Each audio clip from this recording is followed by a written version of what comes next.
Alright, am I live? I think I am. I already see 4 of you waiting, so thank you. Namad Handa, Shaimra, and I see 2 more, so I can't tell. But thank you guys as always for joining the show. Okay, so it's good to know that you can hear me and see me. What was I going to say? So today's show is interesting. Okay, so if you're into this mystical experiences, traveling to private retreat centers where you not necessarily be away from phones and stuff, but if you want to discover yourself, if you want to live in a secluded part of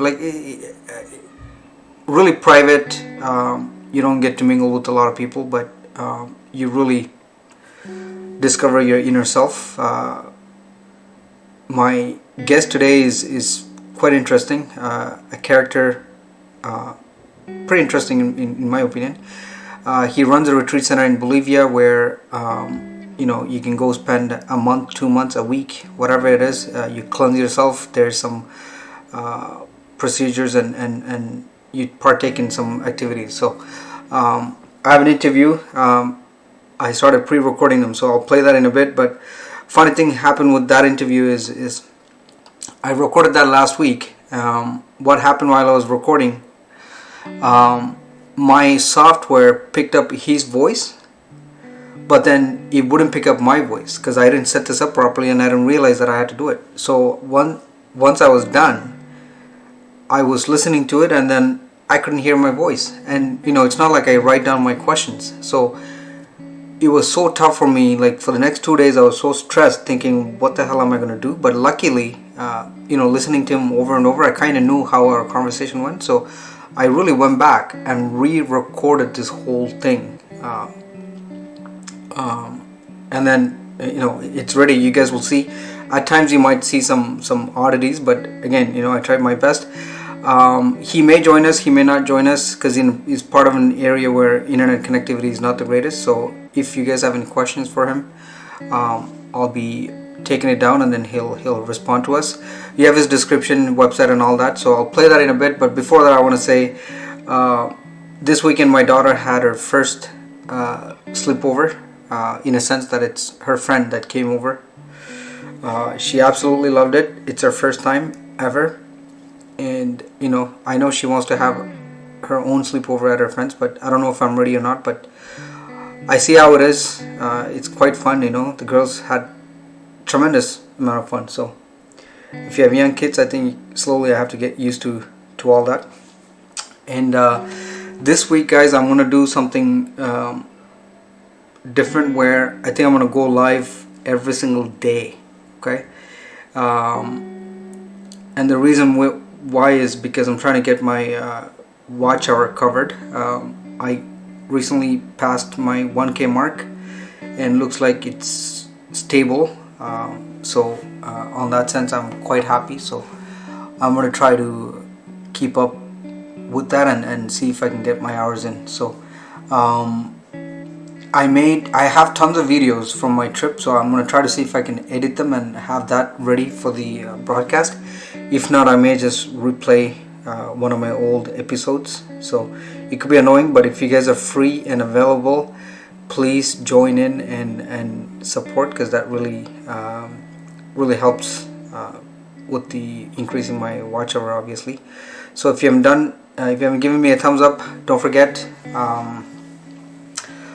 I'm going to start the show, and then Namar, I know, so Namar Handa, he called me earlier. We were just chatting like 10 minutes before the show, so I told him once the show starts, I will, have a conversation, because he just finished his Western trip, and then he's closer to, I believe you said on border of Ontario somewhere. So, because I really want to do some collaboration with him. Quite an interesting guy. He knows all these remote places, but once he's here, I'm looking forward to doing something with him, because I have another friend of mine, Tony. He's buying himself a drone. I have a drone, so with this guy who knows all these places, we should be able to make some great videos. So I'm ready to start the show, so let me do that right now. And actually, before I do that, I just want to say, if anybody wants to join this show, here's my contact information. You can add me on Instagram, Facebook, and obviously, hopefully you do subscribe to my channel. You can get in touch with me. If you do have a YouTube channel and you travel, then I love to hear back from you. And same thing, I've been proactively reaching out to a lot of people on Instagram as well. So next week I have a gentleman from UK who is quite a traveler himself. He's born in the UK, but his ethnic background is Sri Lankan, just like me. So I had an interview with him yesterday, so I gotta edit that, and he'll be on the show next week. So now, without any delay, let me start the show, and then I can get the conversation going. So where is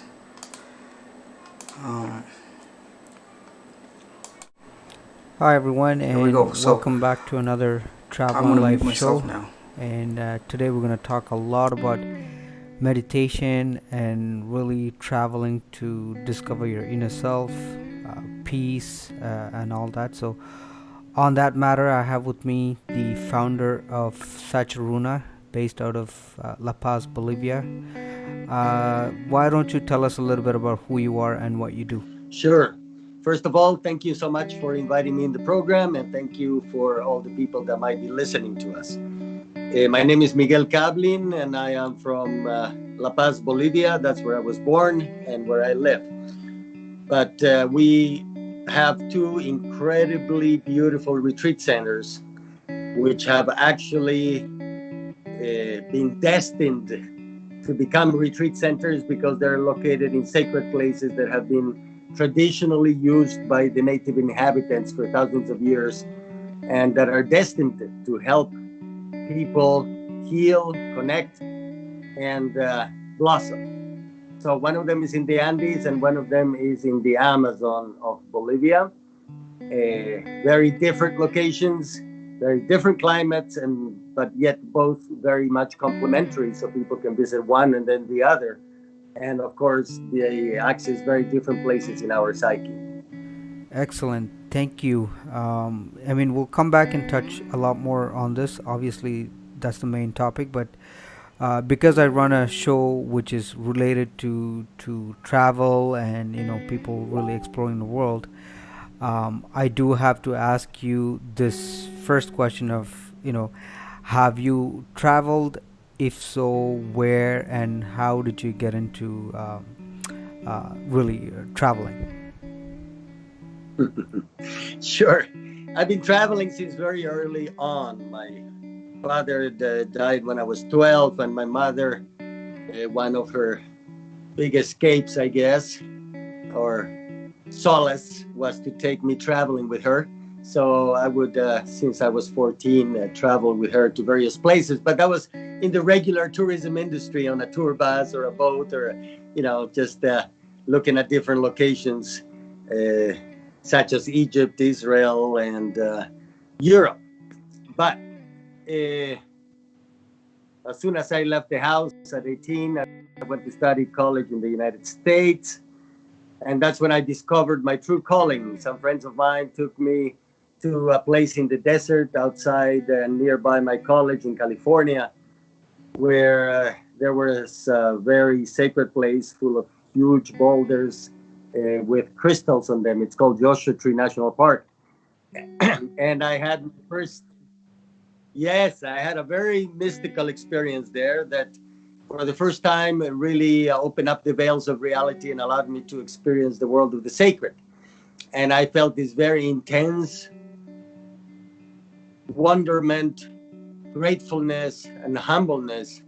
And I knew that that's what I lived for. I knew that was the real world. And of course, the harder thing was to come back to mundane life with its preoccupations and turmoil. So ever since, I've dedicated my life to the spiritual pursuits, and most of my travels have been around that. Everything from experiencing Afro-Haitian rituals in the Dominican Republic to traveling on a motorcycle through the deserts of the Southwest, exploring native North American spirituality, hiking in Tibet, Nepal actually, through the Himalayas for about a month. And now I've spent the last 7 years traveling 7 months out of the year with a true Sikh saint that truly is a vehicle of divine grace. I also spent many years following a Tibetan master, who's still my master, in the Tibetan Dzogchen tradition in many places and retreat centers around the world. And so, and of course, Bolivia itself is one of the most exotic and most beautiful destinations I have ever visited. The more I travel, the more I value this place, because Bolivia is very much genuine and untouched and unsoiled and full of culture. Bolivia is about 70% native population. The environment is not so spoiled as in many other countries because we're very much underdeveloped. And the geography is very dramatic, from the top of the Andes to the bottom of the Amazon. And I've after spending many years, well, I used to travel all through Europe and North America conducting shamanic ceremonies. I used to be a world tour shaman, but then at some point I decided that really I was best served to stay in Bolivia, serve the people here, and of course all the guests from abroad that have for many years been coming down here. You just mentioned a word, shamanic ceremonies. We'll get back to that later. Yes. But I wanted to understand, we've been talking for a while back and forth, try to get you to be on the show. But one of the questions I had is what is your background? Because when I look at you, I couldn't really tell whether you were Bolivian, right? So that thought was running in my head. But maybe now you can explain us what's your background a little bit for us. Yes, I know I don't look like it very much. My grandparents came in 1920 from Russia, and my mother came when she was 10 years old in 38 from Poland. Both of them Jews escaping persecution. So, but I'm very much Bolivian. I was born here, I was raised here, and not only Bolivian. Even though I was raised in the, let's say, Western modern urban sector of Bolivia, somehow I always identified with the native populations. And even when we were playing cowboys and Indians, I was always the Indian for whatever reason. And I'm very curious about human nature, especially spirituality, but of course the human condition in general. And also very sensitively and keenly aware to human oppression, human injustice, and all the pathologies that keep us tied to the wheel of suffering. Okay, now it makes sense. Between all the back and forth, it was really getting to me, and I was trying to figure out what's your real background. So now it makes sense, and also the fact that you had fluent English kind of threw me off too. So I'm like wondering, okay, who is this guy? Speaking clearly. So again, kind of little bit of confusing and a little bit of a surprise to my to me. So that's good that you clarified this for us right now. I have one more surprise for you. Well, hopefully many more than one. But you're in Toronto right now? Yeah, in a small town just outside of Toronto. Yeah. I lived 3 years in Toronto and have both my kids there. No, well, we all moved back to Bolivia. My mountains, my earth, and my spiritual calling was calling us here. And they were raised here, but they were born in Toronto. And later, my son went to study in Vancouver and my daughter in Toronto. Now they both graduated. Oh wow, indeed a surprise. Are they still here or did they move My with you? son is in Vancouver, and my daughter, no, no, now she's abroad. Now I see why you're so fluent in So English. my English, I spent about 8 years in the U.S. between graduate and undergraduate school, and then I lived 3 years in Toronto. So a total of about 15 years I spent in English-speaking countries, and then I went back to Bolivia. Awesome. I'm used to doing these shows live, but in the last little 2 weeks, I'm experimenting where I pre-recorded just like how we're doing right now. So my show broadcasts at 9 p.m. On Mondays. So if you're able to make it to the show live, so that if my guests have any questions, Uh, um, or anything like that, you can be right. live with us. That will be helpful. It's not mandatory, only if you're able to attend. I think that will be greatly appreciated. So you're broadcasting Monday, what time? 9 p.m. Eastern Standard Time. Yes, it's very, very likely. I will do my best, and I would be honored to answer the questions of your guests.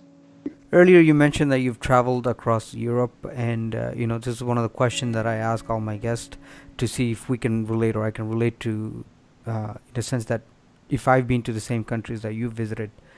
Why don't you tell me or name me some of the countries that you've visited within Europe, and maybe some of the experiences that you've had? Sure. Italy, Spain, France, England, Ireland, Norway, Sweden, Denmark, uh, and Holland. I think is about it. Germany also. Wow, I didn't expect to hear this many countries, but I don't think I've been to one third of the countries that you've just mentioned. Can you talk a Yes. little bit about France and what you really liked about it? Well, I love France. I'm from a Latin country, so of course Italy and France are, well, Spain also, but Spain is maybe too close to home. So Italy and France are exotic enough, tasty enough, and while still having the Latin flavor. So I love them. I love both countries. Unfortunately, I haven't explored France enough. It's mostly Paris. But I've had also very different modes of traveling because I visited my daughter and I was doing a little bit of the tourism. But as I mentioned, I've been traveling with the Six Saints. So for the last 7 years, I've spent 1 week at each country. But rather than staying at a hotel, I was staying with a six sangat in homes or in the gurudwaras, and of course I would take the days for traveling, but also spending a lot of time with meditation and in neighborhoods that would not usually be visited by tourists, the immigrant neighborhoods, the fringes mostly of the capitals, or in some cases in very rural areas. So I've got to experience some of the underbellies of these countries as well. Okay, you mentioned some of the words such as sangats and gurdwaras, if I got that correctly. Um, I do want to get back to those more specifically, because I'm sure there's a lot of people like me who don't really understand what that is. Right. You mentioned how you've been doing this for the last 7+ years, but I want to understand, was there like an event, Yes. or what triggered you, and how old were you when you really got into meditations and so on? Sure. Well, I was about 18. And oftentimes people ask me about my spiritual inclinations before that. And I was actually raised in a fairly modern secular family. So religion was not a big part of it, but I always had a feeling of devotion, even if I wasn't too sure about what or how. And again, sensibility to the human condition and human suffering. But when I went to that place, well, I was given sacred mushrooms. and and for the first time, because in Bolivia I didn't grow up much around any kind of substance, but these were truly sacred, and it immediately tapped into a way of being with these plants that not everybody has, because a lot of people use it as a party kind of thing, and really it is a sacred situation. And I found myself at my natural self. I was apparently from other lives, or however one must understand something like this. I was in my environment and I was completely comfortable. And of course, at first, I was unloading the baggage stored in my consciousness for so many years without being processed. But I, at the end, when I got to the top and I found the peace and the harmony that I was seeking as I was climbing, I could also see that all of reality was woven by strings of light that were meaningful and purposeful. So I immediately understood the perfection of everything that is, and that it is all permeated with meaning and consciousness. So there's no accident, there's no chaos. Somehow it's all perfect. And I understood that that is the ultimate source of well-being and the place where I would want to live all the time. Now, of course, here I am a long, long time after, and it's easier said than done to live in that state all the time. But hopefully, we're getting ever more empty of ego and ever more a channel of that. But there's still work to be done.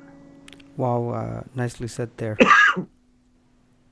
um, you said how you came from Bolivia at such a young age, and then you went to Joshua Tree National Park, where you really got that first-hand experience of that this is what you wanted to do for long term. But I want to understand, was this something that immediately hit you and then you just went out and started pursuing, or was this a slow process where you had to really discover yourself through other means and then get to where you are today?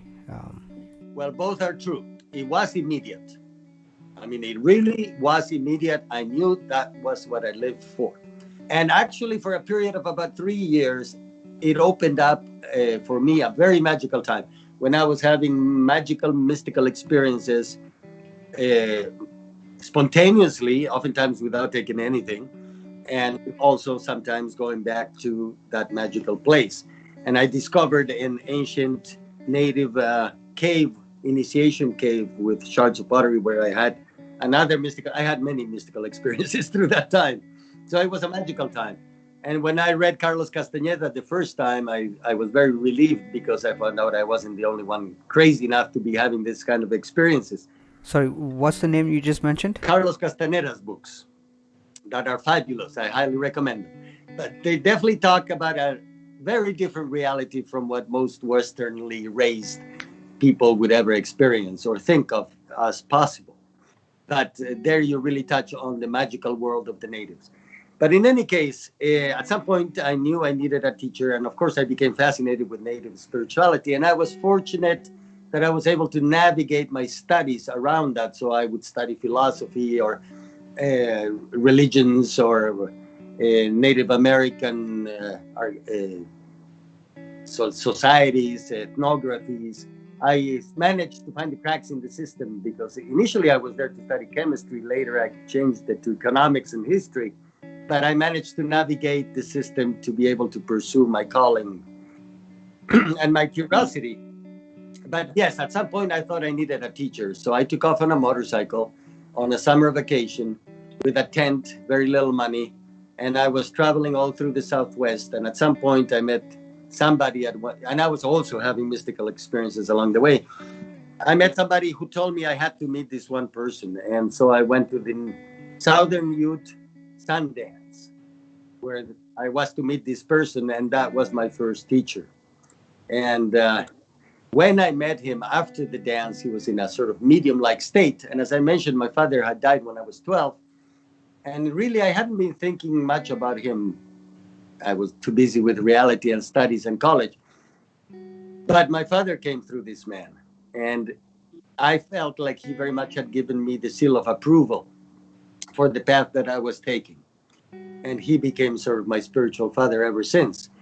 And I've had various spiritual teachers, and I'm not the kind of person who leaves one teacher for another. They're all still my teachers, and I have only one teacher in each path, but I have many paths. And even though some people criticize other people for having many paths, there's different ways to do both. There's different ways you can stick to one path and still be superficial, dogmatic, and inauthentic, or you can explore many paths deeply, authentically, and genuinely. So things do integrate in the long run because, of course, the truth and the truth has to be one. Of course, there's many different colors, manifestations, textures, and flavors, but source is one. And however understood, even as the primordial nature of your mind, or the enlightened mind, or the universal consciousness, or God, depending on which tradition you're speaking, but that's just language.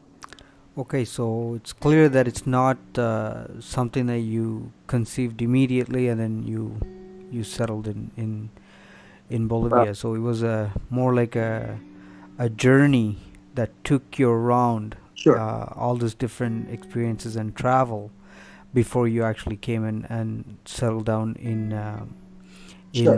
La Paz, Bolivia. Sure. Yeah, well, just to fill in a quick gap, in the meantime, we're talking about a period of about 8 years. I did travel also through Tibet and through Mexico, and I met a couple other teachers. One was my Amazonian teacher, with whom I also felt very much touched, and I decided to leave everything at school and at work in New York and go live with him in the jungles of Peru for 7 months. And after that is when I eventually, after maybe for 4 or 5 more years and having my kids in Canada, then we moved back to Bolivia. And because I felt the calling. I feel the calling of the land, and in a mystical revelation, I was shown the place where I had to do my work. I was craving for a place worth to die for.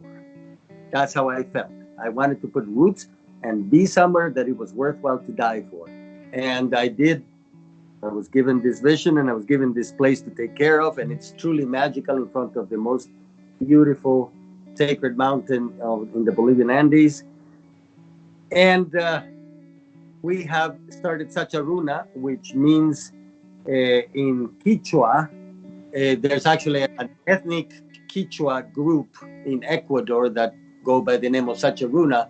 It means both the people of the forest, but most especially the wise spirits of the forest, which are also people, just invisible people to the normal eye.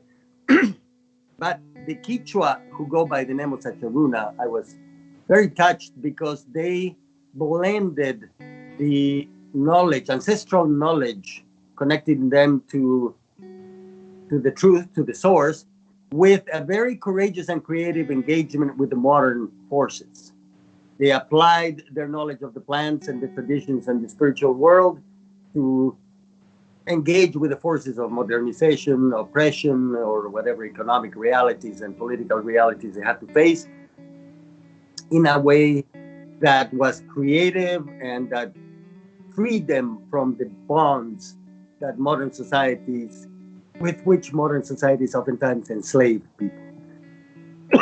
So it was both the force of tradition and the force of creativity, freeing humanity onto the path of freedom, truth, and well-being. And that is what we aspire to do for our guests in Sacha Runa.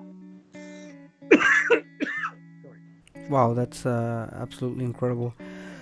I do want to let my viewers know that sacharuna.com is the website. You're more than happy to go pay a visit, and in the description I also put in all the social media handles for them, so you're more than welcome to go and check it out. And as I always say, I support a number of channels. I invite every single one of you to pay a visit to their channels, and if this is something that interests you, please do make sure to subscribe and support. And for those who are not subscribed to my channel, please make sure to hit that subscribe button and show your support. So you mentioned earlier that you spent some time in Peru. That caught my attention. So is there any way that you can elaborate a little bit more as to how Correct. you end up in Peru, and how long did you stay, and how was it? Well, that was the first time, followed by many subsequent visits. But it was very intense because when I met my master in the ayahuasca tradition of plant medicine work of the Amazon, it was actually in New York. But I had a dream where I saw one of the jungle creatures come bite me in the arm, but it didn't feel a bite as in an aggressive act, but rather as an initiation of sorts. And after a couple of days, somebody called me and said, "Hey, there's this shaman from Peru coming to do a ceremony." And I did it with him 3 times. We had an immediate connection. And I said, "Hey, this is the medicine for our times." And so I went down, and it was a challenge, especially at first, because, the medicine affected me incredibly wonderful. That's why I was so inspired to go.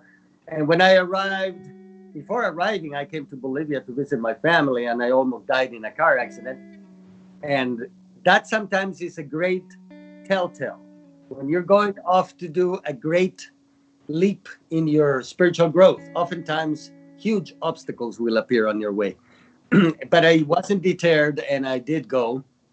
And I had my first ceremony with him, which was wonderful and as magical as the others few. But from then on, the medicine for a period of about 3 months almost didn't affect me at all. And we were starting a new camp in the middle of the jungle in a swampy place with no buildings at all. My teacher was just starting up his camp. So it was wet, mosquito infected. The medicine was not working. I had never spent time in the jungle. Of course, they were pushing all my buttons, my patience, my irritation, my everything. All I could do to keep sane was to chop wood, which I did for 3 months. But then I went on personal retreat, which is part of the training for Amazonian shamanism, for a month, and learned all the songs. And when I came out, the first group was going to come down, and it was around my birthday. And I had the most incredible mystical revelation. I felt I traveled through my blood and through time, through my bloodline. And I resolved some issues with some grandparents that needed to be resolved, but then went to the very origin of my DNA and I guess also of my soul. And I felt I touched onto the source. And there's no words to describe that. So it was a great gift after a very difficult trial.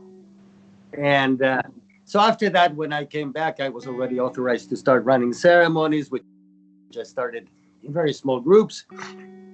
And every year I would take 2 groups a month long each to my teacher's camp in Peru, as well as travel with my teacher to Europe, Canada, and the States, performing ceremonies all over the world, which also gave me a wonderful opportunity to meet the most amazing people everywhere, because in every country you could imagine, those who would go to such a ceremony are highly unusual and special.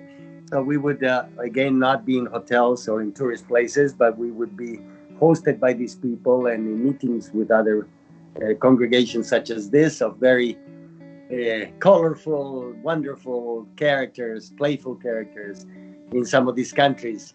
The Irish especially touch my heart in their playful, fairy imbued. Yes.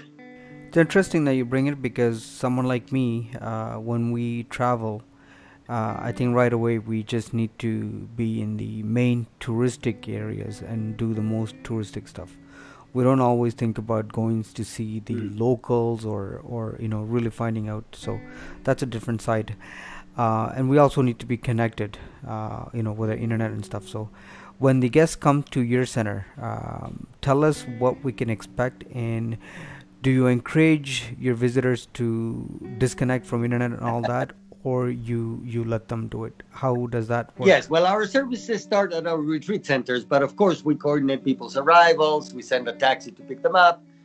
But when they arrive at our center, we have really, and you will show the pictures, really exquisite landscapes, exquisite constructions that are appropriate for the landscape with the local materials. And in both of them, phone access is phone and internet access is difficult but possible. So if necessary, you can, if possible, people. Okay, so it's not like you make it a mandatory not to use the phone. Yeah, there. Yes, we're not a monastery, and so yes, people can use their phones, but we do actually discourage them from using them as much as possible.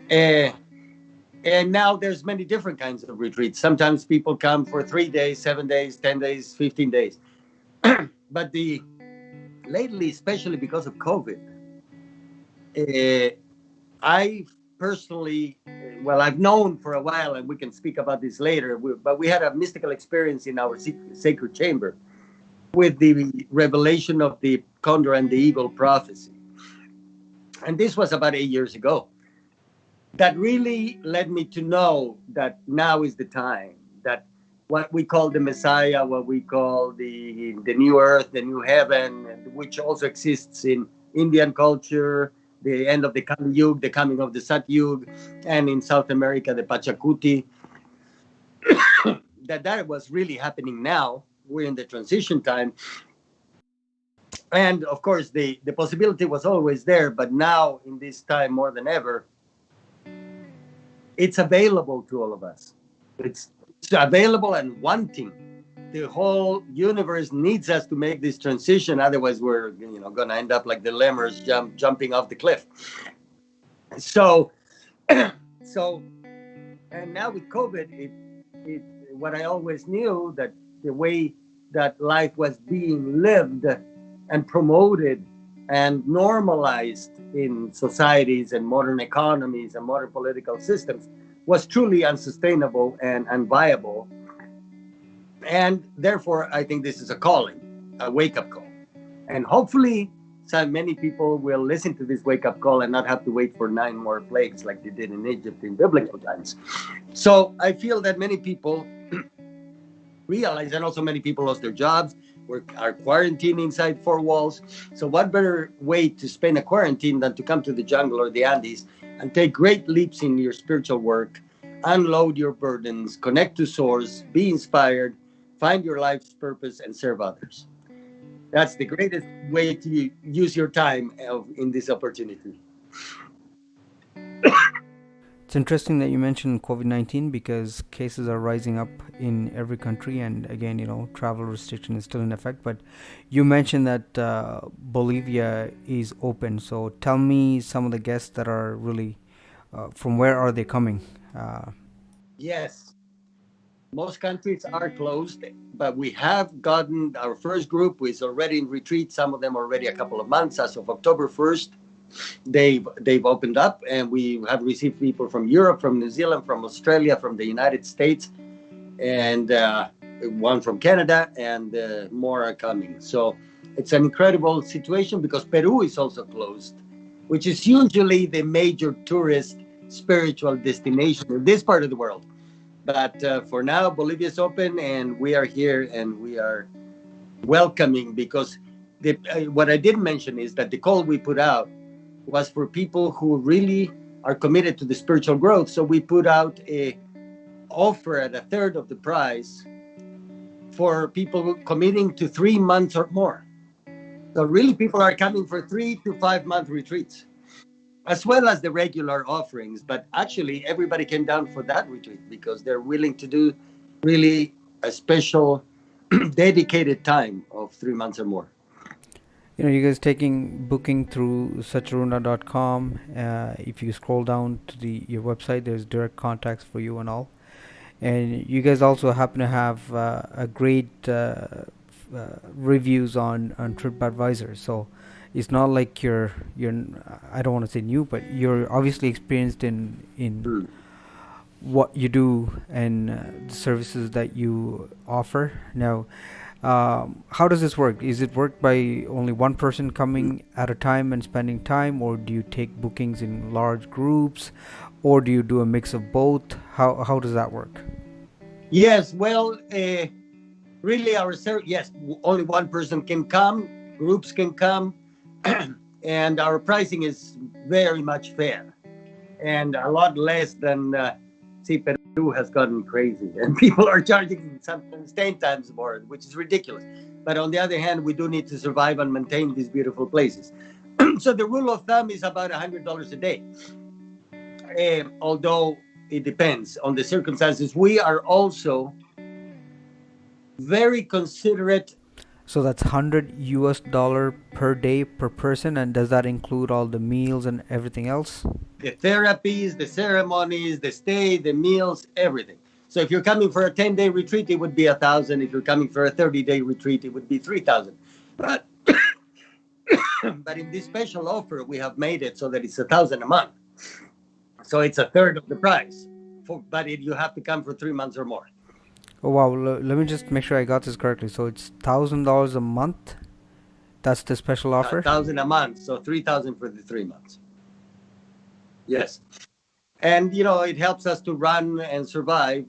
But ultimately, because we cannot say we're nonprofit because we have to live, but that is not our main aim. So therefore, we are very considerate of people in need and people with special circumstances. Now, those usually don't live in the first world, but people in the third world, they get other considerations according to everyone's economic reality, and we believe that is fair. If 1 month of your time earns you $3,000 in Canada, and for 1 year of work, maybe you get $3,000 in other part of the world, then our price will consider that. Of course, depending on where you are and how much you earn, $3,000 can be quite a bit of money, as you mentioned earlier, right? Right. That's why. Yes, and Bolivians, of course, is a very poor country. So our vocation is to serve, and that is what centers our work. And we try to make it accessible to everybody within the basic reciprocity and fairness. Well, it's funny that you mentioned earlier about people coming to Peru, and me and my wife, we do have plans to do Peru, but we're not too sure about Bolivia. It's an 8-hour bus trip or a 40-minute flight, so come visit. And actually, no, I shouldn't say that. My brother-in-law did Bolivia, and we do have plans to visit Bolivia. I think it's the salt thingy. I think my wife wanted to come and experience that. Yeah, the salt flats. That's unique in the world. But there's many other places. In our chat, we were having that conversation earlier, and I was telling you, Bolivia is very much like Peru in that we have the same, except for the ocean, we have the same geographical landscape, the tops of the Andes to the bottom of the jungles.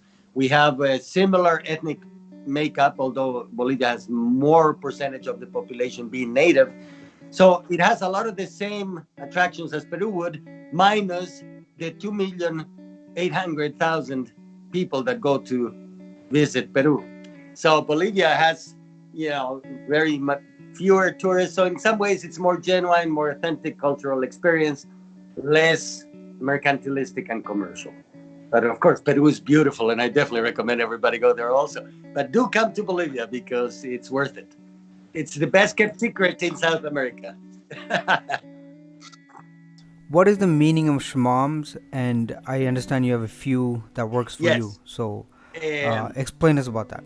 Well, the first part could be a very long, but I'm going to make it short. Because shaman, of course, is a word that comes from Siberia that's been culturally appropriated to describe everybody who basically didn't fit regular organized religions around the world. So there's a huge variations, but I would say in general, it means a person willing to nakedly and courageously face the unseen forces of the universe on behalf of their patients and their people, and trying to propitiate healing and well-being and prosperity for the family, for themselves, for the people. I would say that's the general description of what a shaman is. Somebody who deals with all the unseen forces of the universe that make a difference ultimately on our lives, lifestyles, and well-being. Now, the shamans that work with us, yes, I've actually trained quite a few generations of shamans in Bolivia. Almost every shaman working in the traditions that we work has been trained with us. But right now we have I'm also amazed and surprised. One is Argentinian, one is Peruvian, one is Chilean, and one is Bolivian. So we're having here the heart of South America coming together to offer this healing. And each is unique. Each person has their own gifts, their own abilities, their own connection, their own idiosyncrasies. But we all share that one thing. That is, we are dedicated to serving the people, and that's our main purpose. And with compassion, and also with a broad, we're all non-sectarian. We each have interests. Philip is interested in Mayan culture and Hindu cosmology. Juan has a lot of both Western esoteric and Buddhists and many other philosophical backgrounds. So we all each have. That's one of the points that we do, is that we seek to. This is an unusual time in the history of humanity when all these things were secret, and if they were not secret, they were so remotely kept that they were same as being secret, and people had no access to them. But in this generation, we have been incredibly lucky to be able to meet teachers from the most remote and preciously guarded traditions. And if, as I said, the first time I encountered the sacred, everything was for a reason, then the teachers that came upon our paths were there for a reason, and we honor each of those lineages, and we continue to practice in each of those lineages, and it is doing wonders. The work that we do is coming together, and each of those traditions is blessing us. Because if you can imagine that the planet could go to shreds, you would imagine all the ancestors and all the spirits and all the traditions would be very much invested in trying to help humanity as a whole. And frankly, and ultimately, we are one humanity. So in the spirit of compassion and the unity, one thing that touched me very deeply was a book written by Black Elk, Seeker of Visions, where he was a Lakota prophet. He was saying when the four religions of the world, the four colors of the medicine wheel, come together, four is just a number. He's representing the variety of the human races. When we learn to come together, the hoop of life will be mended. Life will be harmonious. It's the same thing as we were talking about before, the Messiah, the millennium, the new time, the new earth.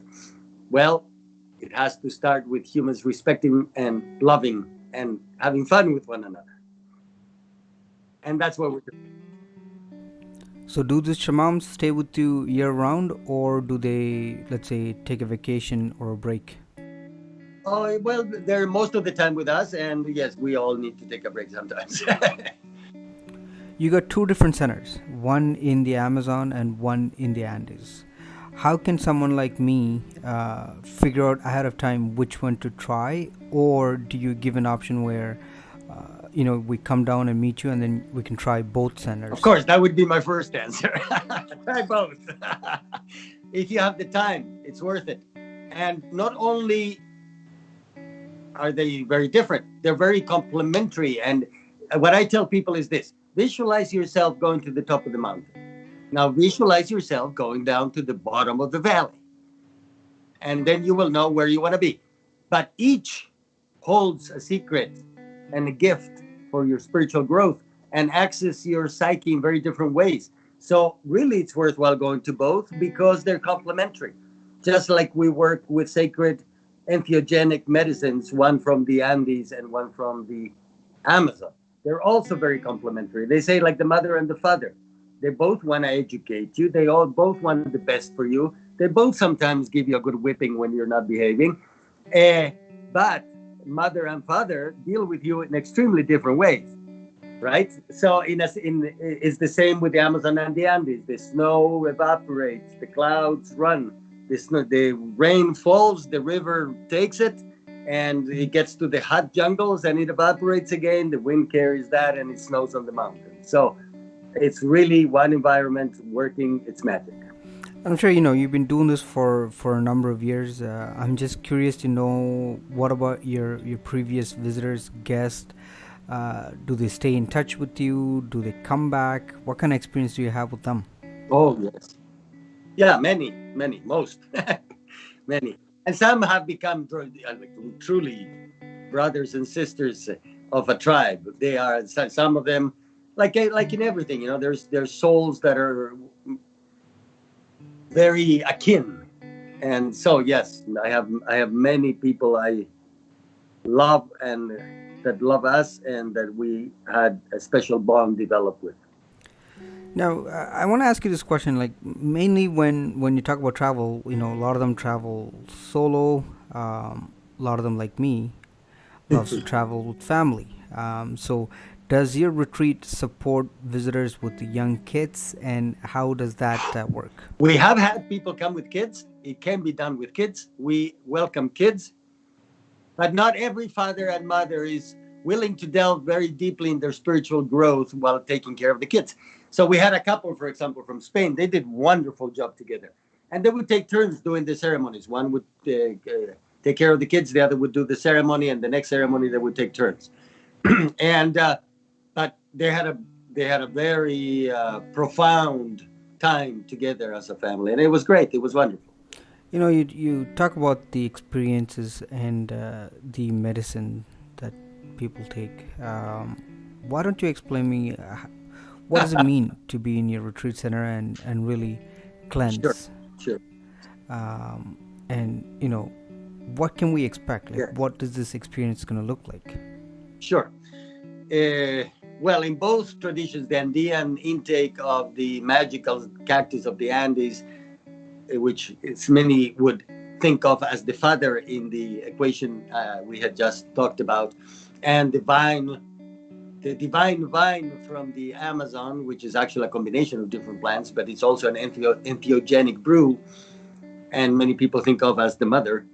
Both of them have one similarity. They break the walls of the subconscious so that the all the deep traumas, karmas, toxicities, fears, frights, rages, shames, and guilts that we have never been able to deal with from this and other lives can begin to rise and be liberated.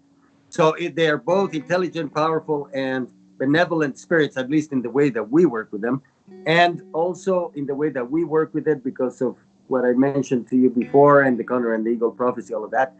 The divine presence started manifesting. That's what I call it. But it's really the tangible expression of that divine consciousness. So it works together with the brew. And I think the main purpose of it is to help us discover our divine natures.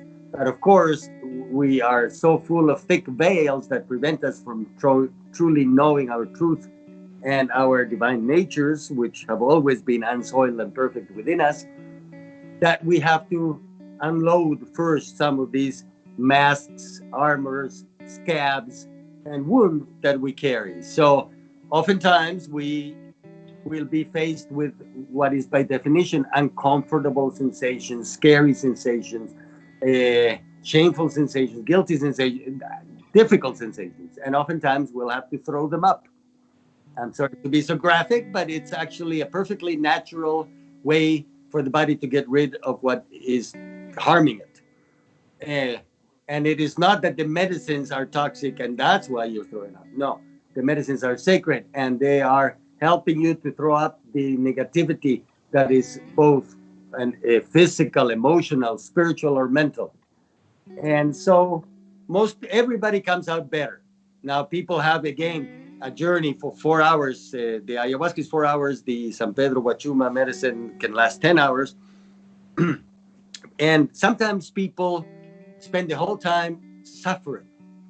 But what I tell them is, yes, if that happens to you, please be grateful, put on a good smile, and do the work you've come here to do. Because if you suffer intensely for 4 hours and can avoid illness, misfortune, tragedy, bad luck in your life, then it's really worth it.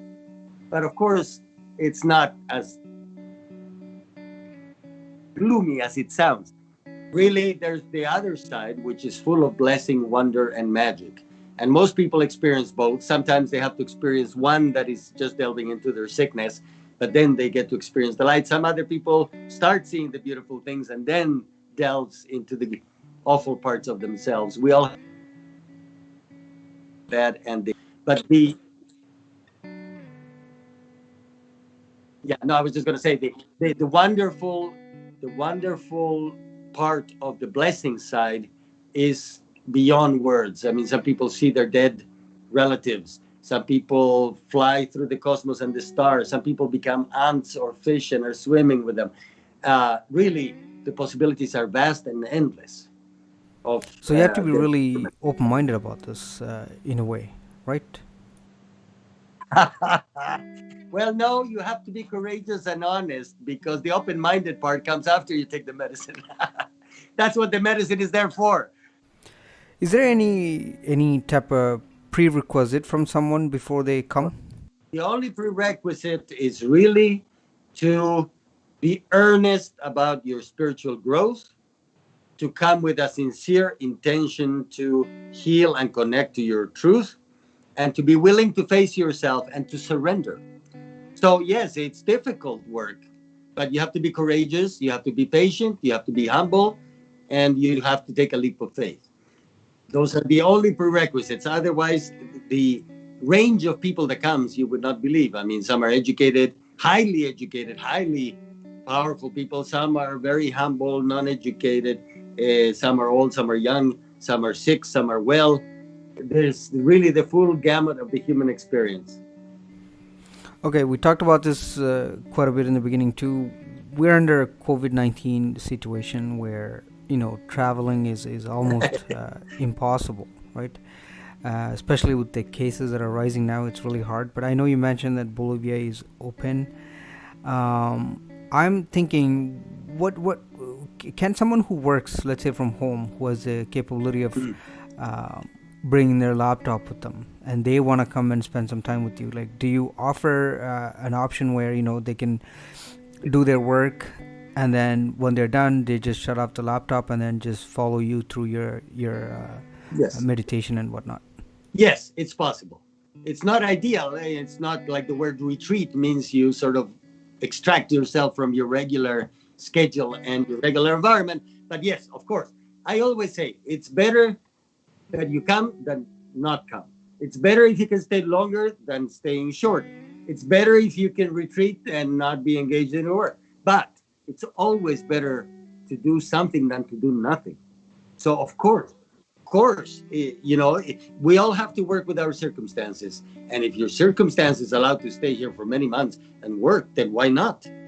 I mean, yes. Well, that's interesting that you say it's better to come than not. And also, coming back with people being unemployed, even here in Canada, the economic situation is tough. And I know you mentioned that you work with your guest on pricing and stuff. So even for Canadians that are struggling, I hope you can help them. Yes, as long as it's honest and not dishonest or abused, right? And of course, yes, we can include some volunteering section. We can do payment plans, whatever. I mean, we also need to have some money coming in to maintain everybody alive, eating, and the buildings fixed and kept and all of that. But, within the spirit of generosity and honesty, yes, we're willing to work with most people's circumstances, as long as they're earnest and honest about their condition and their willingness to work with us. Yes, and I think it's really important for people to be honest. I really believe Yes. that Yes. we should be, honesty and integrity should be part of no matter what you do. So I really hope that people are honest and upfront about that. Now, can you please talk to us about the accommodations, the stay? Sure. How was it?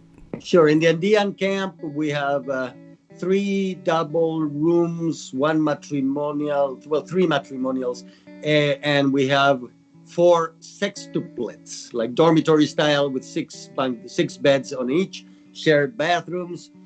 Meals can be provided for any kind of dietary restrictions. Of course, when we are on retreat for learning the medicine in the Amazonian tradition, we do a very specific kind of diet, which is you only eat white rice, green boiled plantain, and one kind of fish roasted over a coal, with none of the five tastes.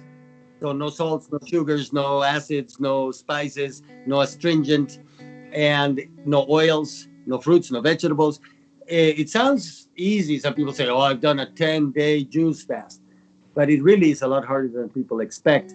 And of course, for vegetarians or vegans, the fish would be a little difficult. But you might want to consider changing your vegetarian or vegan option, because after 3 weeks of just rice and plantains, you don't go to the bathroom very much. But of course, we can accommodate you in that request also. But if you come for less, it's not a problem. If you come for a 1 week, 2 week retreat, that's not a problem. You can just eat the rice and the green plantain. You're not going to enjoy your meals, but you're definitely going to enjoy the spirit of the plants and what the diet does for you and how it affects your psyche, which is the reason why we're doing the diet and the reason, hopefully, why you came down to begin with. Okay, so it's good to know that the stay, you have 3 meals, they don't need to worry about it, but then they also understand the meal when you retreat. So I'm glad that the food is Or good. we can provide excellent food. Okay, so that's good to know, really. For those who are listening in, if you're not subscribed to my channel, please ensure that you do subscribe. Follow me on Instagram, and there's a number of other channels that I support. I would greatly appreciate if you can check them out, and if that's something that interests you, whether it's cooking or traveling, I do highly recommend that you subscribe. And talking about social media, we're talking about Instagram and all that. I do see that you're online, you're on Instagram, you have a Facebook page, but I haven't seen you updated posting, let's say on Okay. YouTube in a while. So will you be updating more, and when? One of there's a couple, Bolivian and a Polish man, who were on retreat precisely, uh, and also they wanted to do more and didn't have the funds, and they're very good with cameras, and that's one of the ways that people can do more, and so they're going to be helping us. I must confess that even with me, I put up a webpage and didn't touch it for maybe 12 years. I'm that is, I have too many other things to do, and I'm quite good with Facebook, but not with the other media. So yes, we will post many more short videos, but really what we've done is we've posted things that were meaningful. And when I have a message to give, when it's important, a COVID time, or some crisis happening in humanity, or I have lots of films from my teachers and various shamans that I met around the world. We posted that, or teachings about our tradition. We post that. So yes, we actually have filmed, and unfortunately they filmed like 3 years ago and never really edited. So now we have the material, and we're going to start editing, because we did want to put a full feature about our work. So that's in the works, and maybe we will start putting up snippets, brief things of that. Well, social media is the place to go, right? Whether it's Instagram, Facebook, or YouTube, or whatever it is, people are always looking for information. Yeah. So the more you put, even if it's nothing, but more you update, it helps. Thank you for your advice. Maybe I'll start doing more casual postings. I always thought I only should post when I have something very meaningful, but you're right. In the very beginning of the show, you talk about saints. I want to ask you what that is. Sure. I'll start with something that Babaji always says, the sixth saint that I follow, who says, we will keep on reincarnating as many times as necessary until we discover our true natures, or until we become one with God. So the more we advance on that path, the less suffering we will have in our lives in the future. Humanity is at a serious intersection, and I think it behooves all of us to discover who we are. Regardless of what the circumstances are, it's always best to discover who you are. We're all looking for peace. We long to be happy. We long to be with our beloved. We long to be with the truth. We long to be harmonious. And yet we look for it in all the wrong places, and it was inside all the time. So So this is the time, this is the place, it's happening. Bolivia is open. We hope to help you in that regard. We're not about any specific religion or any specific path. We were fortunately gifted with many powerful understandings and practices from many different cultures that bypass the mind. We don't tell you how to live. We're not a sect or a cult, but we offer you experiences where you can discover your own truth and begin to heal yourself, connect with Source, and become inspired about your own lives. So why not be truly the best that we were designed to be? We've been talking almost close to an hour, if not a little bit more. Definitely fascinating and interesting perspective on travel. It's not always about going and seeing places, but it also means that you go Sure. retreat yourself, if I can use that word, and discover who you are and what you're really meant to do in your life and whatnot. So quite interesting, a little different than what I normally do. So I'm very appreciative of your time, Miguel. It's been a great conversation, and for those who go and enjoy, I really wish that you Nathan, and I would love to have you visit us in Bolivia. If you come to Peru, you must extend a week and come visit us. I would love to meet you, brother. That is extremely nice of you, Miguel. And yes, we do have a trip planned to Peru whenever this COVID-19 opens up, and also Bolivia. I can't believe that I forgot about it, but I love to travel, so I really don't mind coming, spending, even if it is a single day, just to come and spend the time with you and really document it in real time, and then show it to my viewers and subscribers. So that's something that I really hope to do it, in the near future. Once again, thank you for your time, and I'm gonna let you have a final say to my guest before we end part one. Thank you so much for everything. May everybody have a wonderful end of the year. It looks like maybe there might be some positive news around the world, and we can all breathe with a little more ease and begin to dream a much better life for all of us.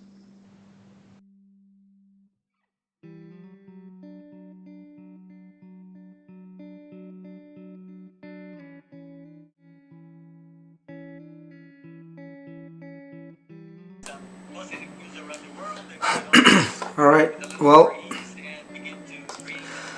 that was quite interesting, and I have to really bring him back again because there's really so much to talk about. I just want to make sure. Can you guys hear me? Because I always struggle whether I get this right or not. And my daughter's friend, her mom is on my YouTube channel, and they happen to see me go live and stuff. One of the things that was pointed out by the daughter is, why is Amelia's dad always looking down and he's like moving? And I had to explain why, because the software that I use is not easy to handle. So I gotta really pay attention to multiple different screens. So you guys see me go in and out. But guys, this is my Instagram and Facebook, and if you guys want to get in touch with me via email, you can do it. I want to say thank you to everybody for attending, and Cone, Valas, Classic. Really appreciate the support. I mean, everybody here really, Shimra, and travel teacher. I can't even pronounce what country, but she's in. Oh God, I gotta Google it, man.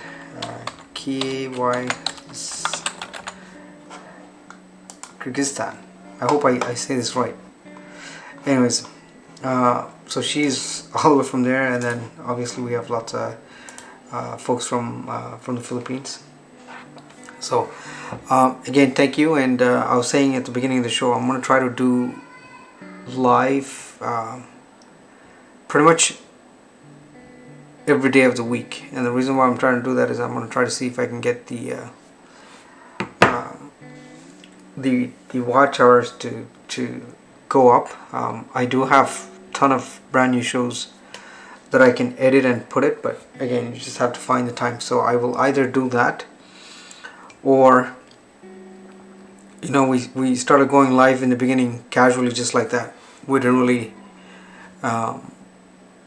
do anything interesting when we first started. And I know a lot of people that I watch, they just casually go online and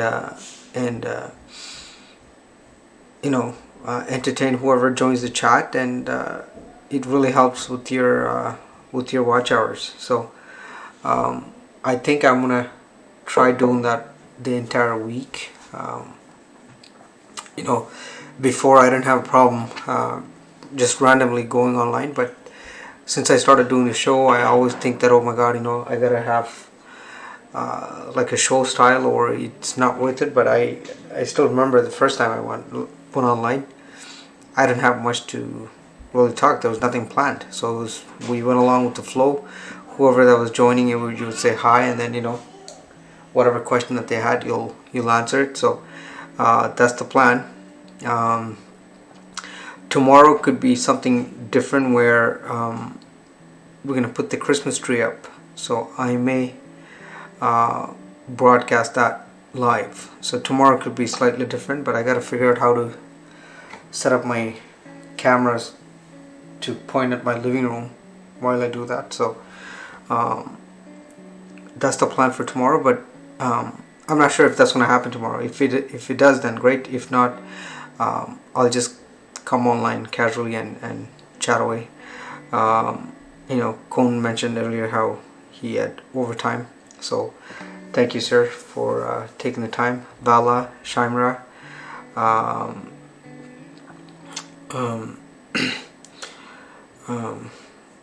Namad Honda, who was on a big retreat. Well, I shouldn't say retreat, but wrapping up his West Coast trip, and he's somewhere borderline of Ontario. I'm looking forward to him getting to Ontario so that we can actually do some collaboration. I watch his videos. He has very unique perspective as to where to go and what to do. Same thing. So again, Josephine from Kazakhstan, thank you. My friend Tony, who was on the show I think last week, he's buying himself the new DJI Mavic Mini. I think it's supposed to buy it this week. When is Black Friday anyways? Is it this week or next week? I can never remember, but he's purchasing that for Black Friday. So we have Kagi's TV, thank you.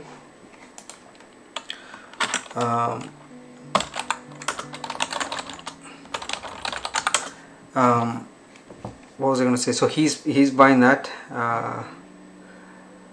Oh, you have the Mini? So you recently bought it. So he's buying the Mini. And tell me something, is it true that when you fly it at night you have a better vision versus my Mavic Air 2? Because Mavic Air 2, if I fly it during nighttime, really I just capture the light. The quality is so poor that you can't even, it's a waste of time. And talking about YouTube Shorts, guys, Cone's been experimenting, I've been experimenting, Vala's Classics been experimenting. We seems to be lucky sporadically where some of the videos get picked up. Example for me is my daughter's birthday. Just took a shorts, and that one is almost 500 views in 2 days. So I think if the algorithm picks it up, you can get substantial amount of views. See, I wish I could buy the 2, but my wife just will not allow it. But yeah, which is pretty good price, because remember the Mavic Air, when I bought mine 2 years ago, it was $1,800. I think it was before tax or after tax. I don't know. But for $570, you get a nice, and the camera is good. You have 4K, and it's so small too. So the requirements are very different. And I'm gonna try more of these shorts. So if any of you guys are not doing YouTube shorts, you should definitely try. And I'm also looking forward to another feature. Apparently when you hit the 1000 subscriber mark, you get the community tab, which I still don't have because apparently it takes a while. And I'm also looking forward to finally able to live stream directly on my phone without having any broadcasting software. So I've been trying. Again, it takes a while. So the Mini 2, so see, much smaller, but you have better resistant to wind compared to mine, which is still fairly small. I don't know if you guys can see, but it's, again, you know, I can't complain because this is 2 years old and I can still do 4K, but only 30 frames per second, where the new one you can do. This one I'd be afraid to fly if it's too windy, and the sad part is it starts giving you all kind of alarms saying that you have to, you know, it's windy. So and the Mini 2 have better, your battery life is a lot better too. So well, GoPro 9, I've been watching Tokyo Smith. He is in Japan. He does driving videos, but I've been comparing his videos from 8. I think he had a 7. I forgot, and he just got the 9. Again, don't take me wrong, it's amazing, but I have the GoPro 7, which still doing a great job. So I don't think I can ask my wife to buy me another gadget. I think she'll kick my behind. No transponder on the Mini. What do you mean by transponder, Cone? And if anyone is looking to buy a mic set, if you're doing like interview style and you want to hook up a mic for, please don't buy this Maono.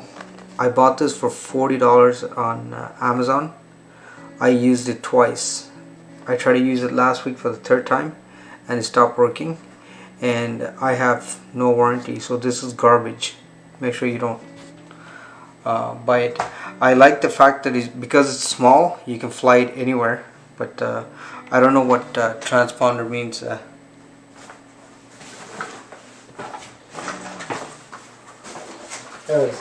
I usually have a bag with all my gadgets, and I just pick it up and go if I have anything planned. And for those who use GoPro, you may want to have this one. It's a power bar. I think it takes almost 12 to 13 hours for a full charge, but man, this can charge your GoPro or iPhone or whatever it is like 100 times before it dies. So unfortunately this is not mine. I borrowed from a friend of mine, so it's just a matter of time before I give back. We already talked about shorts, so again, for those who have not tried it, you gotta make sure to give it a try. And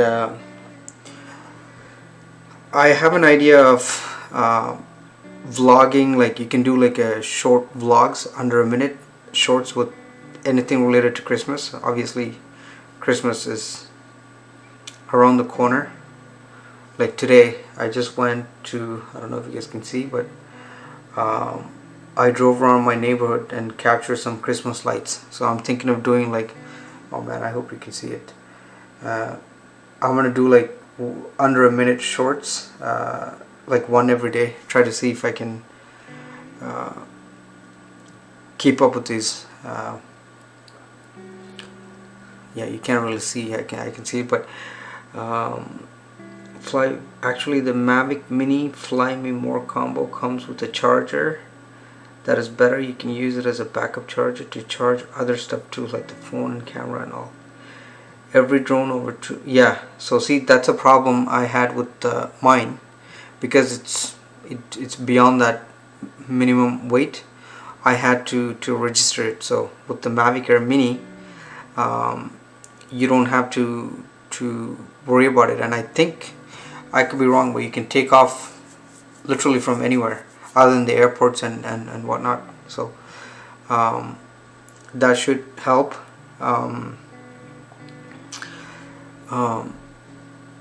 You know, I was saying earlier, if I want to do live every day, I should have something interesting. So I'm really hoping that I can find the time to really edit my vacation. Let's do this. Miguel, I'm gonna do main, hide you.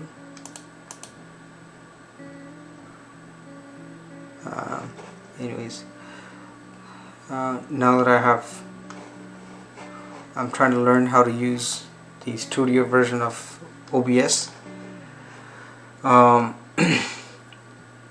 If you're in restricted zone, well, it depends. So I don't know if the Mavic Air 2 is programmed not to fly at all, but with mine, you will get the warning saying that it is restricted and you're not supposed to fly.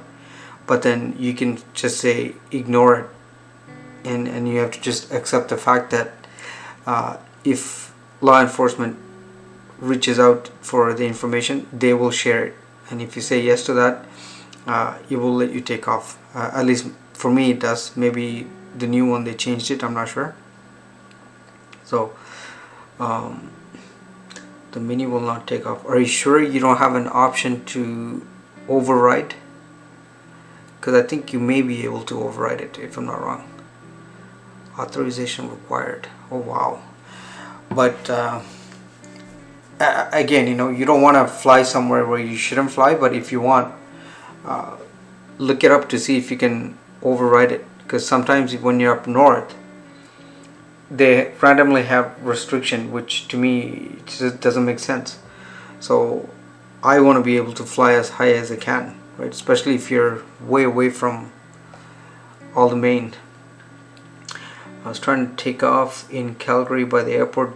Okay, well, brother, you're asking for trouble. I would never do that.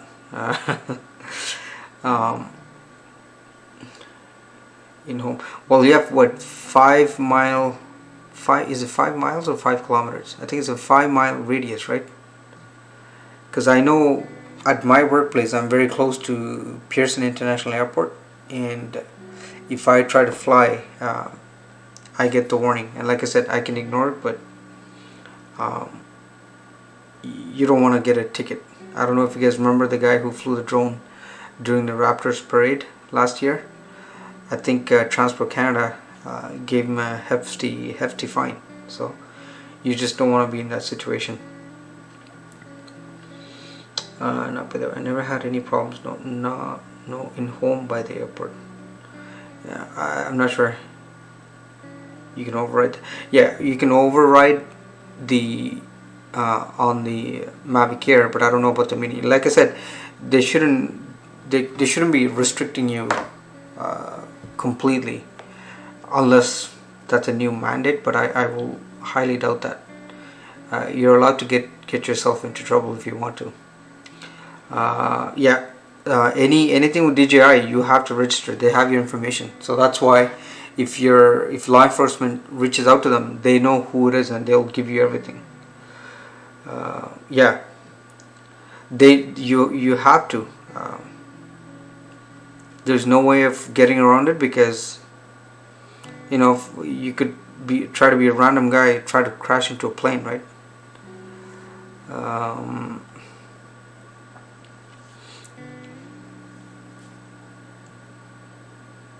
Yeah, I just googled. I think you do have means of disabling that, because I know for me it was maxed at 120, but then you can override that too. I think mine is set to fly as high as 500 meters if I'm not wrong.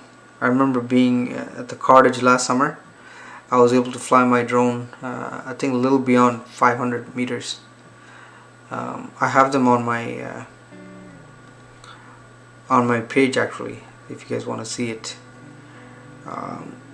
Again, I love DJI just for the quality, man. The camera, it's crazy. Now with the Mini 2 you can do nice 4K slow motion shots. I was home, and home is by the airport close by, so I want to take a picture of the home but it will not allow me to take off. Well, I'm glad you didn't take off, because you may have spent some time answering some questions. Check into and see if I'm able to fly. I really like it. Yeah, and I also learned, or again, I didn't look into it, but I heard that if you do the follow me feature is much more better than mine, because mine can follow you but it kind of struggles. And I heard that with the Mini 2 you can be walking in a forest and it will avoid the obstacles and still follow you. I saw some of the video and it was crazy. Yes, you can, but you have to give your information to DJI. Yeah, and DJI will have no problem transmitting your information to all the law enforcement if they're being asked. So again, you know, guys, whatever you do, you gotta be safe. You guys saw the last week what I did with Tony, right? We went into Devil's Punch Bowl. We actually hiked down and then we started flying our drone.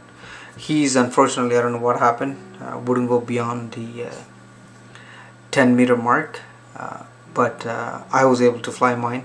It was a little dark, shots didn't come out the way I wanted, but it was still possible to take some nice shots. So and for those who are but do you trust a Chinese company to give away your information? But I think, Cone, if you don't register your drone, you have to give it. I think it's mandatory. From I could be wrong, but they disable so many other features if you don't share the information. And this is because law enforcement will reach out to them, right, if there's anything. I could be wrong, but you know, I got these two apps.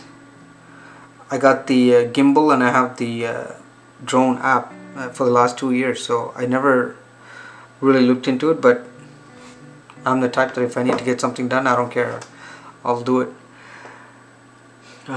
Trust a Chinese company? Well, again, do I really? No, but it's my toy, man. I want my toy in the air ASAP. I'm not the type who breaks the law. That is the last thing I want to do. Yeah, trust me, it's not fun, you know.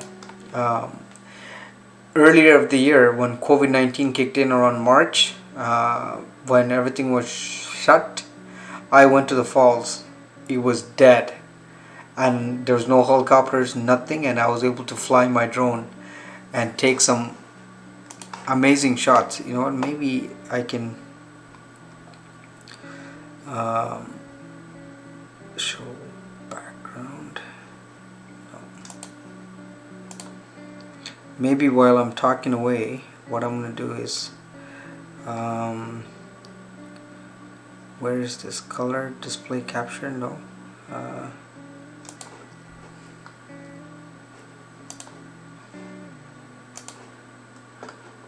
Yeah, so let's go to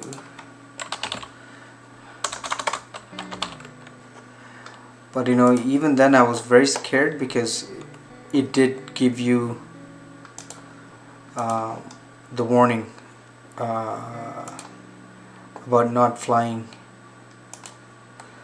um, Niagara Falls.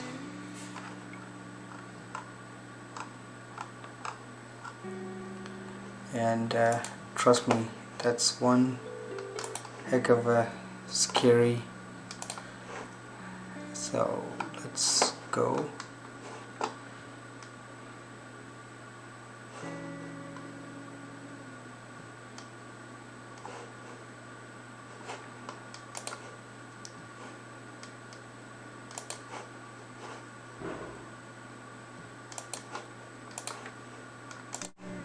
Hi everyone, and welcome back to another Travel and Life show. And I don't know if today you we're guys going can to talk see a this, lot but about meditation when I and really flew the traveling drone, as to you can discover see, your it inner was self, completely peace, and all that. dead. So, on that matter, I have with So me I didn't the have to worry founder about of Sacha Runa, based out of La Paz, Bolivia. Why don't you tell us a little bit about who you are and what you do? Sure. so First look, of all, thank you so much for inviting me in the everything was program, and shut thank off, you but for even all when the I people took that might be off, listening to us. My it name gave is me the Miguel warning Cavlin, of and I am from not to La Paz, Bolivia. That's where I was what do you born call it, and where I the live. regular warning.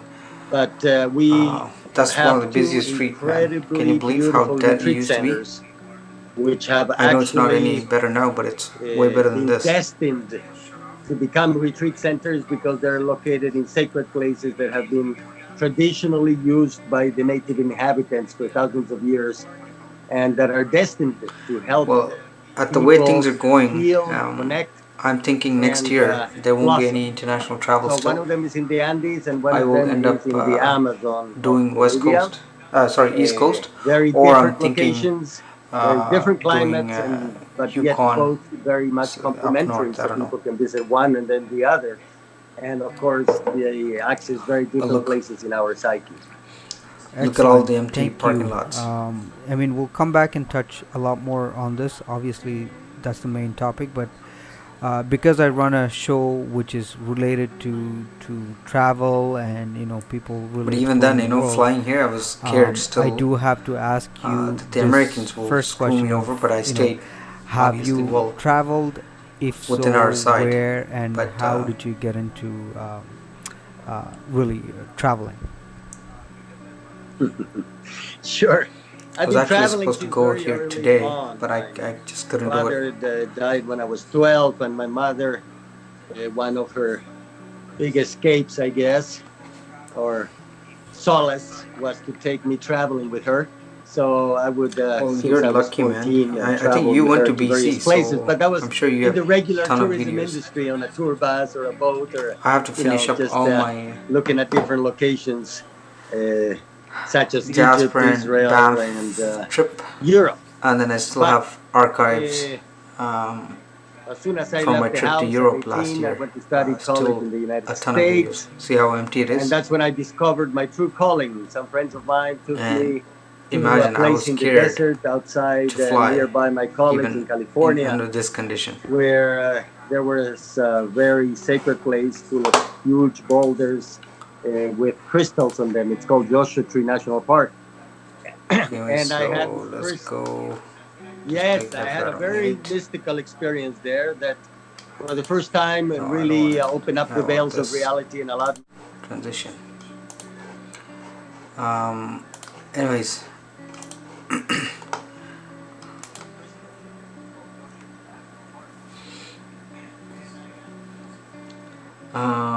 no, it doesn't apply restriction. If you fall, he'll take to hiking club.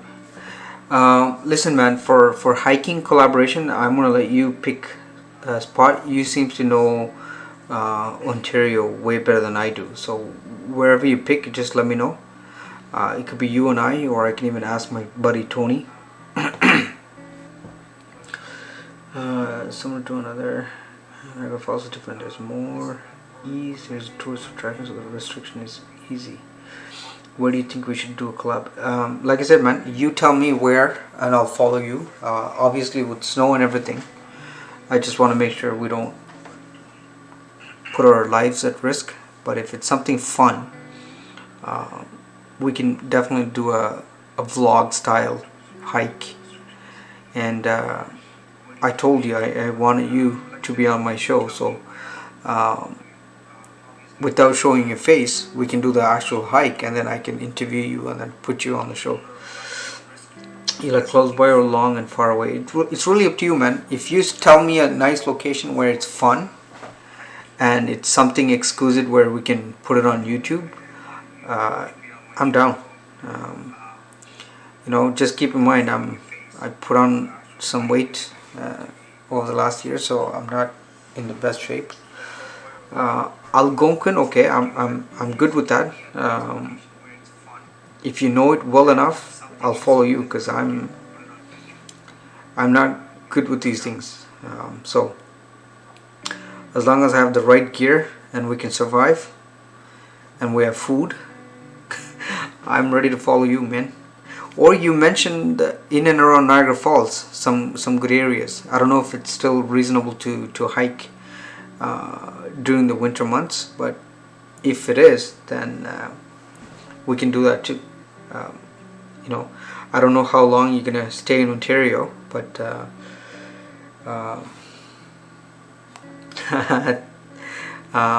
thank you, Josephine. Enjoy your breakfast, but thank you for hanging out with me.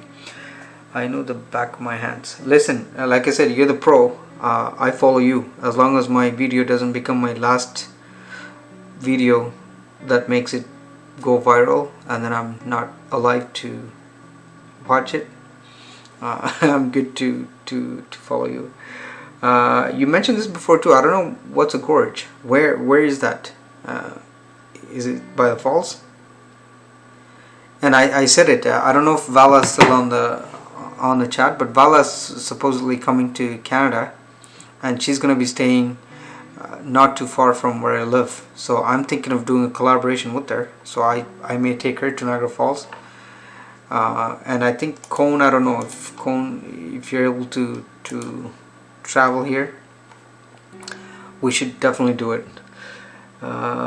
You'll come home to my family. Okay, that's fine, man. I'm telling you, I'm a little whiny baby at times, so you may get sick of me saying this guy is useless.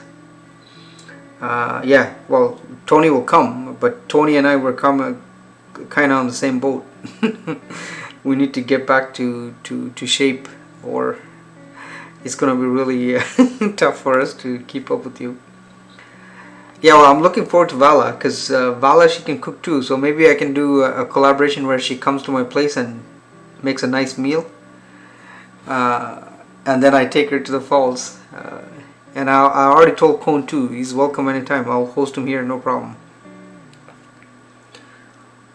Can you imagine doing a collaboration with Cone? Man, that's sick. I'll make him do some nice magic. I will train you both. Yeah, I'm down. I may start going to the gym as soon as I can, so I can be at least somewhat fit. Man, I used to be fit, but then thanks to COVID and being home, actually let's do a camping club. I don't know if Vala will do camping. I've always been interested in camping. My family hates that, so man, I'll go camping with you next summer. But do you actually do camping in the winter? Please tell me no. I don't think that's even fair. It's even possible, right? But I love camping, man. So maybe next year we can do quite a bit of collaborations. But then I know you have your own trip planned, which is unlikely to happen because of COVID-19, so we're stuck. So we should try something like that. And Cone, correct me if I'm wrong, you said you have unlimited flights through this company, right?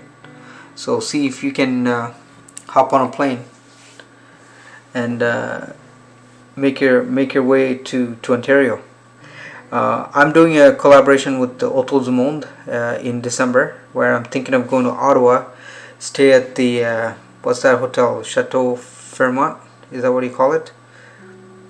That nice hotel by the Parliament. I want to stay there one day just to see how's the inside and film it, and then get my kids to do skating at Tajido Canal, and then I'm gonna drive to Quebec City and explore, and hopefully do a mini collaboration with Autour du Monde. So there's a winter camping video for me on my channel just before COVID came. Really? Okay, I will go see that. But then it's freezing, man. So how do you sleep at night? You can't be. How do you do that? I mean, I'll definitely check your channel because I would love to learn. Life is all about different experiences. So I'm going to try it, like I said, as long as I am safe. I love to try all kind of different things. So I was talking to Tony not too long ago. Him too, he's itching to do something different, and you know, he has his own YouTube channel which he wants to build up, and also heater up. But what kind of heater? Like, do you have portable heaters? Don't you need electricity for that? Yeah, well, I know you can survive, man, but I have a feeling you put me in a spot like that, I will be dead in half an hour. We can do a walk on the lake. Walk on the lake, frozen water. Yeah, that's fine. That looks like safe. Or we can do skating. I mean, I love to skate. So there's possibilities are endless. So where exactly are you? You said you're close to Ontario border. So I'm guessing you're somewhere in Manitoba. Because man, I'm picturing that drive through the northern Ontario down. Damn, with all that snow. I don't know. Just imagining it scares the living crap out of me. So I don't know how you're gonna do it. I hope you have your winter tires. But even with winter tires, man, you should film that drive. I'm sure there's a lot of people who will watch that. How crazy that is. Because man, I was scared doing that drive during summer, so I can only imagine how bad it is. I am by Manitoba and Ontario, so you're close to the border. So you're looking at another 25 hours before you can reach. I don't know, you say you live in Newmarket, right? So you think Ontario is cold? Well, no. I find the northern part pretty cold and remote. That's scary, man. I still remember my drive from Thunder Bay up, I believe, when I reached the wilderness, as I call it. Man, I was scared that if my car breaks down, I wouldn't know what to do. I'm like, okay, I have my phone fully charged. I'm going to call 911. How fast will these guys come? I was scared. Throughout the whole trip, the only fear I had is one of my tires blowing up and then me not being able to get it going. So trust me, the 10-11 days I was there, I was just praying that my car runs without any problem, because I'm telling you, not a handy person. So it's about minus 12 right now, and with the wind chill it's minus 22. Oof. Yeah, you remind me of Cone and Edmonton, where it's minus 25 right now. I don't know. I'm not ready. I know snow is coming, but yeah, I'm not surprised, man. So you know what you're doing, bro. So good for you, because I don't take these kind of risk. Put it this way, I don't go I'll probably go to Newmarket, maybe King City, maybe Vaughan, King City. Those are fine because highway access. But if you tell me to go anywhere further up north during winter time, I'm not doing it. Yeah, well, it looks like you're gonna do it, because this week, tomorrow it's minus 3, minus 5, and then Thursday and Friday we're going to plus 10 and 15, I believe. That's why I'm going to Niagara Falls on Thursday. But then the week after, I think we're slowly uh, getting the bad weather, so there's no way of escaping winter at the end of the day. We'll call it, yeah. So I'm not going beyond GTA. So now that COVID-19 is getting bad and we're already home, I'm looking forward to putting my Christmas tree up tomorrow. And usually around this time, it's family. You cook, you eat. This year I don't even think they're gonna go to church. So pretty much family's gonna be home, and our bubble of 10 involves my brother-in-law and their family. They may come over to my place, stay for, I don't know, 5, 6, 7 days. Usually it's like a tradition that we do, so that's probably what I will be I'll be doing. I don't know about you, Ahmad Honda, if you have any plans. I know you mentioned that you do have family here, so I'm sure you'll be spending some quality time. And I don't know, travel teacher, I think you have lots of friends where you are, so I hope you're able to celebrate Christmas and have a good time with your immediate friends. And I think Shaimra is still on this. She has her family, so I'm pretty sure she'll be having lots of fun with her family. I don't know if different countries have different ways of time off, because usually around Christmas we get a couple of days off, right? So you're looking at a period of 5-6 days in a row where you don't have to work. And usually for me around Christmas time is supposed to get less busier, but even though this year that may not happen for me because I'm alone, I don't have anyone else to do my job. But usually this time you just spend it with the kids. That is why I'm here. I am here to be with my family, to spend some time and be out here. Also, COVID was getting out of control in BC and Alberta and Saskatchewan, so I just left off. Yeah, I think you made a good choice, but you probably know Ontario is no better. We keep breaking daily record with the number of infections, so it's probably going to get worse before it gets any better, in my opinion. But we can only hope for the best, man. We can't do anything because people are not taking this serious. And I was reading a news article this morning. South Asians are getting infected at a high rate, and it really says that South Asians are not taking this serious. It was an article in TorontoStar.com.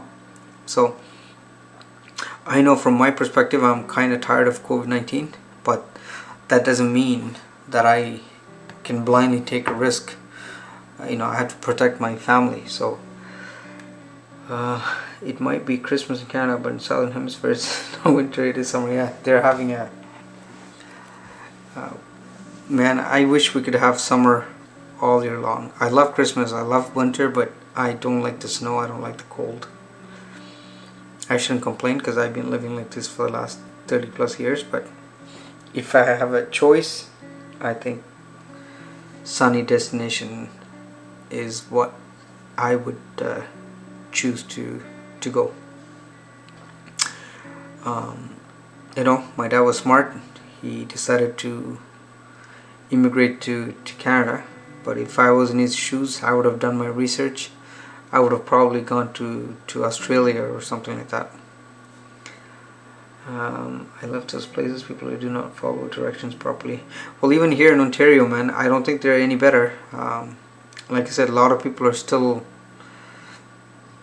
tired and not willing to follow the rules. So I love the falls and I love summer. Anything in between, I'm not a big fan.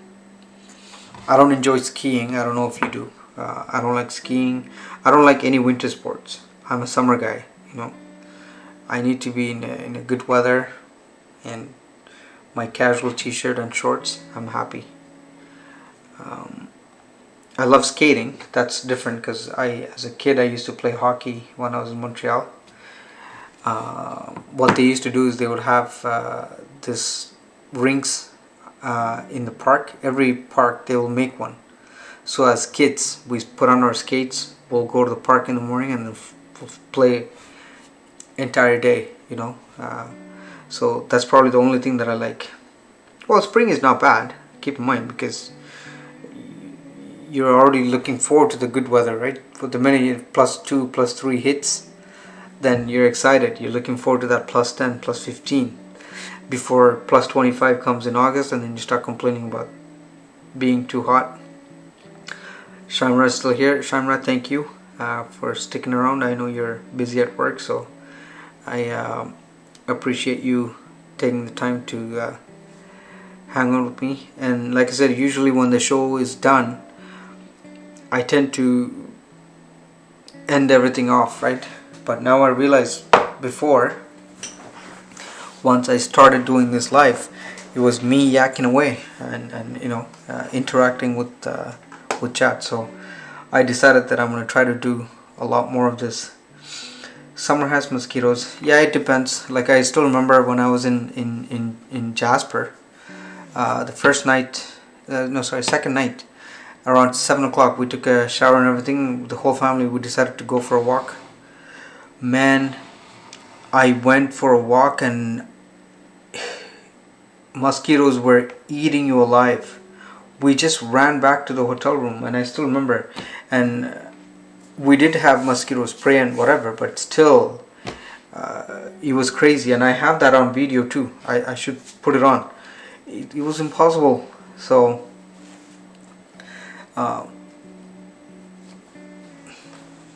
I guess every season has its pros and cons, but summer is still good, especially if you're in the city.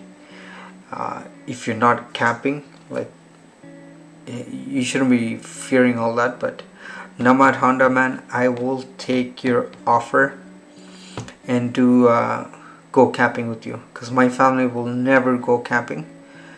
So I would love to at least. Yeah, Jasper was the same thing. It's ridiculous, man. And I still remember Jasper. I think we went out because we couldn't spot any bears. We decided that we'll go for a drive at like 2 in the morning, like in random areas of Jasper. It was Jasper or Banff? No, I think it was in Banff. Imagine, right? There's no lights. It's dark. You only have my headlight on, and then we're just driving slowly, looking each side to see if we can spot a bear. But we never ended up spotting any. I think we were lucky once we saw a deer, if I'm not wrong. But then we've seen quite a bit of deers already, so it's not like it was exciting in any way. So, like I said, you have pros and cons. You just have to wait and act accordingly. But I'm gonna go right after the show. I'm gonna tell my wife that I have a camping buddy. So this year when I went during the fall to Algonquin, I spotted a lot of people camping. So maybe we can try camping there. And I know next year for spring I want to go back to Devil's Punch Bowl, capture the water flow and compare to fall, which we did last week. I do want to go to Point Pelee Island when the birds migrate. I did canoeing in Algonquin in August, and I remember those mosquitoes were sitting into each other. Yeah, lucky I didn't stay too long. Me and my wife, we did that fall video there. I think we got there around 2 o'clock in the afternoon, and then we spent maybe 2 hours doing that loop. I even forgot the name of the hike. Anyways, just shy of 2 hours, and then before it got dark, we got back in the car and we just we ran away. Let me see if I can do this. I don't want my display. Browse. I'm gonna try, because instead of watching my contact card, which is boring,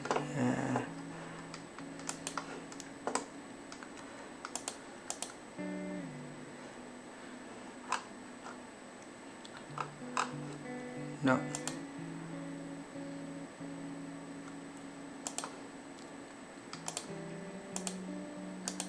No, it just doesn't want to come, so you guys have to keep watching my contact card. But anyways, I thought I could.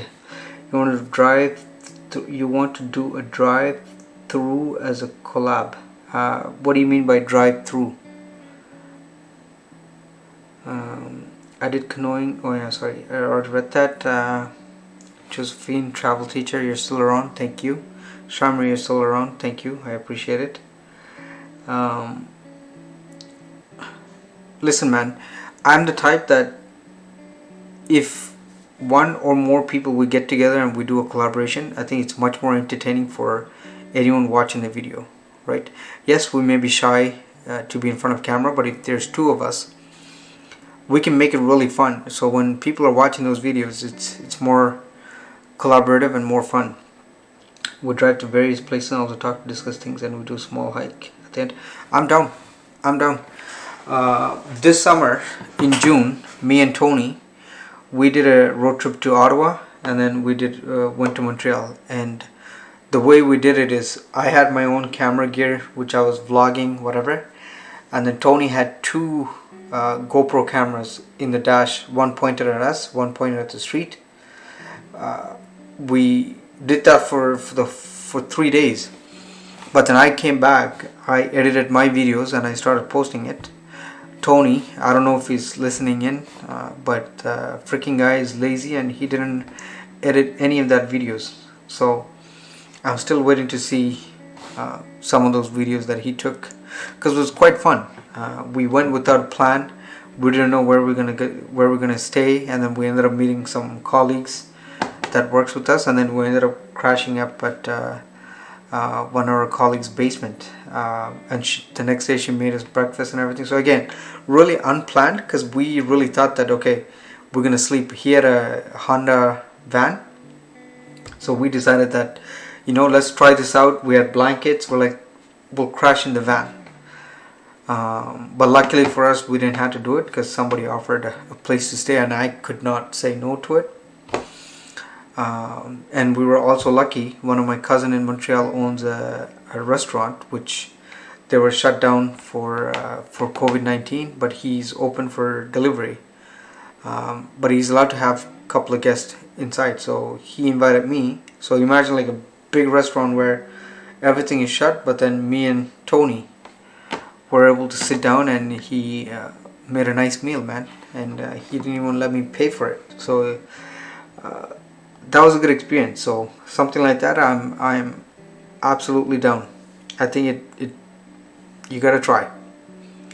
Even though I'm like a little baby at times, my wife will tell you that when we travel, I'm the biggest baby. I want to have the nice bed. I don't like staying up. I gotta sleep on time. But I think when you're with the boys, it's different. So like I said, I am definitely on board. It's coming Wednesday. A few questions. Question for description. So I don't know if you guys remember, I had this Pero family that with the kids, they sold everything in the travel. So I gave them a copy of the show, and I think they're gonna put it on. What was the name of the video sponsor and their contact information. I reduced the interview down to 1 hour and 10. Actually, I'm also running out of space on my computer, so I was unable to do a few things I wanted. Side note, how do you like the shorts? Are you having much success with them? Considering trying them. So I really like this family, because Jay is constantly in touch. I don't know why, but his emails are going to my junk folder. Even though I moved it, it keeps sending his emails to junk. So I don't understand. So I always say this, guys. I do number of shout outs on every single time I do the shows. um, you know some of us are very clever, we know what to do, how to grow the channel. Some of us don't know what to do. So I give shout outs, and I always say that it doesn't cost a penny to recommend somebody's channel. So I always take it as granted when someone give a shout out about my channel, and I am more than happy to return the favor. I never realized all these times the joy of collaborating with others, supporting other people, and then how much they can give it back to you. Because 5 months ago, if you would have talked to me, I do not watch anyone else's videos. I don't like it. It was always about me. I will do whatever I was doing, and then I was hoping that my channel will grow. But I got out of that bubble. I started really making friends and getting involved, and that paid me tremendously, and it's still continuing to pay. So I always say I'm really grateful to some of you guys for all the support that you're doing. Shaimra, you're one of them. I appreciate your support.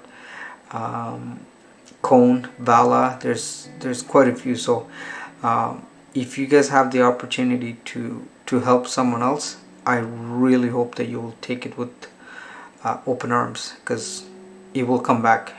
It will help you at the end of the day. When I get back, then we will sit and decide to go and do something from there. There are so many places to go. And yeah, man, like I said, I'm open. Unfortunately, I have a full-time job Monday to Friday where I'm supposed to be tied up 9 to 5. So if you have anything we can do on a Friday evening and then come back on a Saturday, or if you want to do something during the daytime on the weekends, I'm pretty good. And I know you mentioned end of November. I will check it out and tell you, but I don't think I have any problem. So before I lose my thought, so please don't hesitate to help someone. It doesn't cost money. It only helps everybody grow. So I'm happy that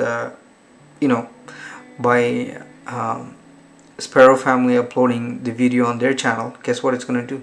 Sometimes it's going to help me get some traffic to my site. So they were asking me all my contact information, which I should send it back. So again, you help someone and they help you. Making friends is an awesome opportunity, and building friendship. I do not mind doing your video as well as we do things on the weekend like Friday and Saturday. Yeah. I always tell everybody, right? I'm not big. I still call myself a small YouTuber, but it doesn't matter. The more reach that you have, even if one person watched this show today and they end up supporting whoever that person is, to me, it just really helps you having that exposure, man. So I welcome collaboration with anybody. If somebody asks me something, I don't say no to it. If I can do it, I do it, because I know one way or another it will just come back to me. It doesn't necessarily have to be an immediate return. It could be 2 months from now. Like I said, take an example. This one couple, they were at 600 or 700 subscribers, man. They did the shorts, and then that short went viral. I think by now they must have 30 plus million views. They grew overnight. So imagine if one of my guests end up like that, and I really hope that they will remember me and then give me a shout out, and that can go a pretty long way. So I will call you when I get there and we can decide. Yeah, man. Drive safe, and as soon as you get to town, I don't know, I forgot, you said you live in New Market, right? I don't know why, but I'm stuck with that when I think of you. But yeah, come and call. I'm sure we can do something. And for anyone here listening and watching, please go check out Nomad Honda's channel. I love his videos. I really would love to see him grow his subscriber base, and hopefully with more collaboration that we're gonna do, he will be able to expand and grow his channel. I don't pay attention to the numbers, but when I look, I feel like his numbers are always the same. I think it's 75. You know what, why don't I just check while I'm talking. So Nomad, yeah, you're 76 subscribers. So I think you're always between toggling between the two numbers. So I would really love to see your number go up a little bit there. And there's a bunch of other people, and I don't know, Shamra, if you're listening, but we've connected a long time ago, and I think in the beginning she used to attend my live shows. Just recently her channel became monetized, so good for her. She has some amazing videos of her kids dancing and makeup. So I really hope her channel continues to grow. And talking about shorts, try the shorts, man. 500 views in 48 hours, to my standards, is not bad, and it could be more. And I'm planning to post more shorts in the coming days.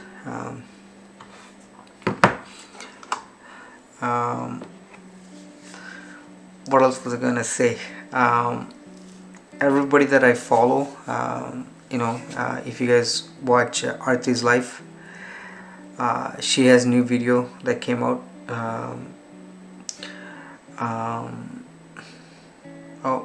Good for her. And Shaimra, I hear you.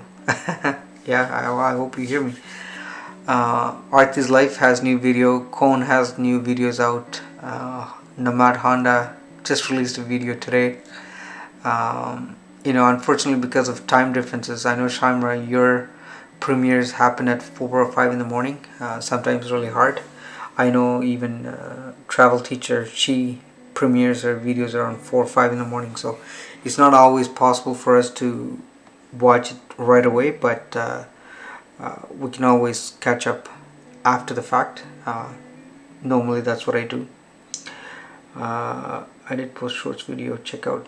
Yeah, you know what, one thing I fail to understand is shorts, you have to check it from your mobile phone. So sometimes your videos, as soon as they come, I check it on my computer. That's why I couldn't catch your shorts. But no, I will definitely keep an eye on your shorts, because you have to have the shorts hashtag. There's quite a few things that you have to do to make it a shorts. So you know what, while I'm talking to you, I'm just gonna go and check it.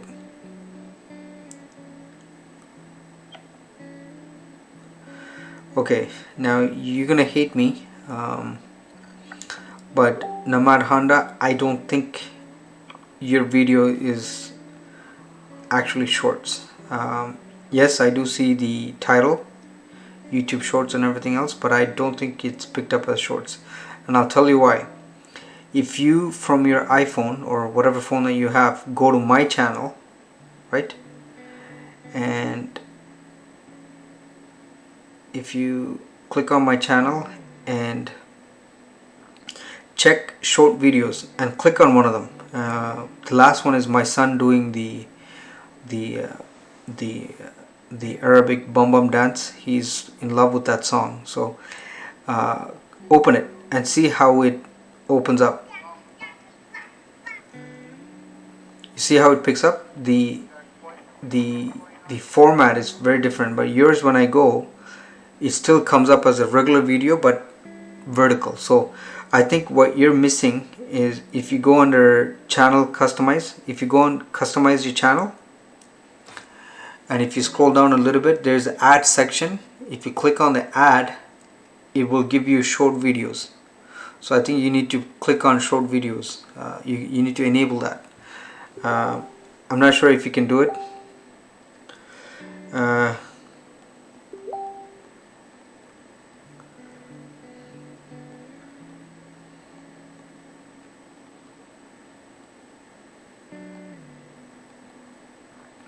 So again, what was I saying? Oh, it's funny. So talking about friends, right? Artie's life. Usually, her and her husband, they join my live shows. Again, it's not mandatory that everybody joins my live shows, but I appreciate when people help me. And she just messaged me saying she missed it. I'm like, no, I'm still on yakking away because I want to get my watch hours up. And she said she'll join, and I think she's already here. Hey Artie, thanks for joining.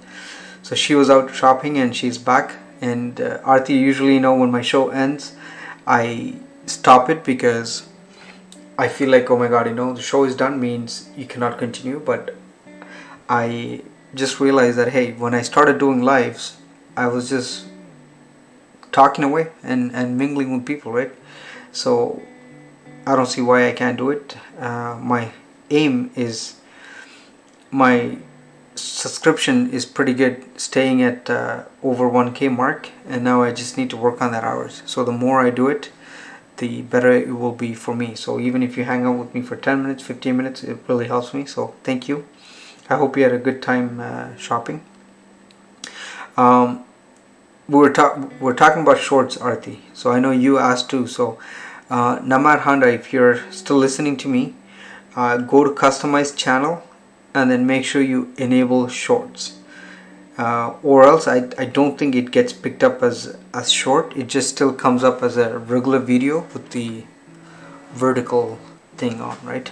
And you will see the layout of shorts is very different. I feel like it's like a TikTok layout. So I think you have to make sure to please go over. So shorts, Arti, is really simple. Keep it under a minute. Some say you have to have the word hashtag shorts on the subject and in description. But what I started doing is I started putting shorts in the description. So you can say, my son doing dance, and I'll put hashtag shorts. You have to shoot your video vertical under a minute, and then if you click on customize channel under the options, where you have the ad section, you have to select and enable short videos. Then okay, so Namad Handa, you just did it. So let me go check your channel. I will tell you that right now. So channels, Namad Handa.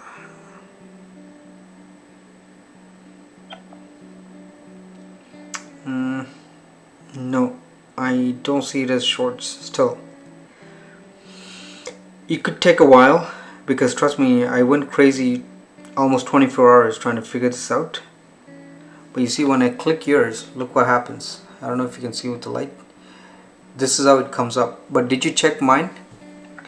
Go to my channel and check it, because I want you to see, so you know what I mean, or else you'll think that I'm speaking gibberish.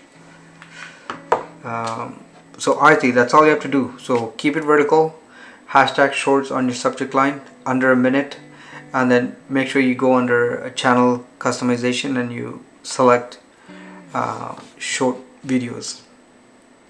And I just said the story about a channel that I followed that went crazy overnight. There's quite a few of those channels now that I follow it.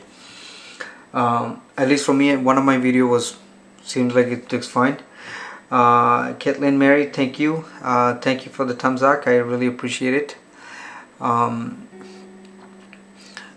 So if you're making a good short video and it gets picked up by the algorithm, man, you can go from, I don't know, 1,000 subscribers to 10,000 subscribers overnight. So a lot of people found new fame with shorts, because it's very similar to, for all videos we have to customize. No, you don't have to do anything. So under channel customization, I should show it. You know what, hang on a second, why am I not doing that? Okay, so you guys can see my channel, right? So if you go customize channel, and then look, you have add section.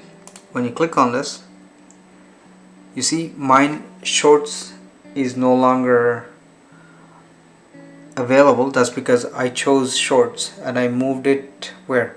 Right here, look, featured section, and I put shorts at the top. So that's why when you check my videos on your mobile phone, you actually see the layout of shorts. So this step is important. You have to enable short videos. I don't know if, I think Namad, you did that, but still it may take a while to get picked up. So that's really important.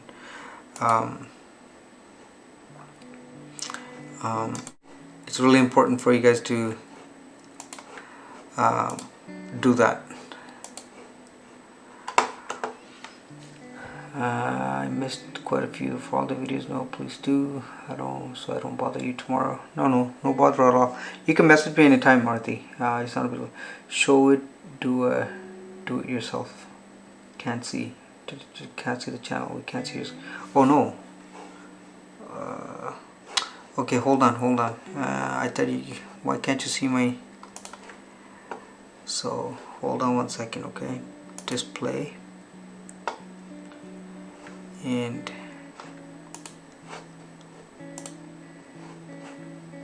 okay, I'm gonna do it again. I'm sorry, guys. Can you see my channel now? Let me make sure I join from my cell phone so I can see your chat. Can you guys see my screen now? Okay, I'm gonna do it again. I'm sorry, guys. Yeah, I think you guys can see, right? So all you gotta do is click on customize channel. So before I do that, look at this. Look at my description. My son doing bum dance, and I put hashtag shorts. Bad weather, hashtag shorts. Happy birthday to my daughter, hashtag shorts. So this is how your description has to be, or title, and then customize channel, and add section here. And you see how short videos is not available for me. That's because I've already done it. It's showing up here to my left. So you guys have to make sure you select short videos. So again, I'm not sure if that's what you did, but if you have not done that, you have to do it. And then go back and check my channel on your cell phone, and you'll see what I mean.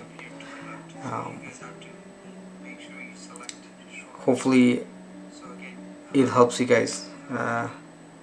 Okay, so then I would say give it some time. Display capture.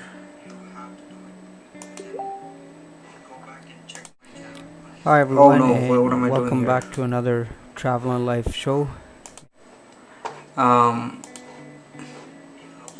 So I would say give it some time, and I think you should have that option available to you, because I said this before, I went insane for 24 hours.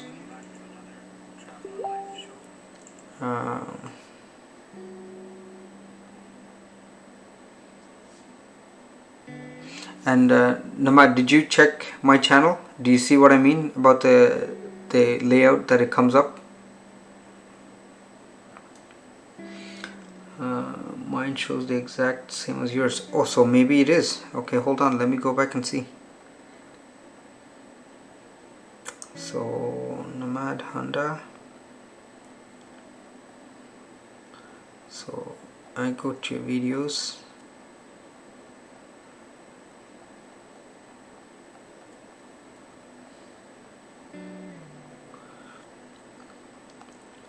See, I made my shorts all the way at the top. So I don't know, for you I can't, I don't know, maybe I'm doing this incorrectly, but no, I can't see your shorts.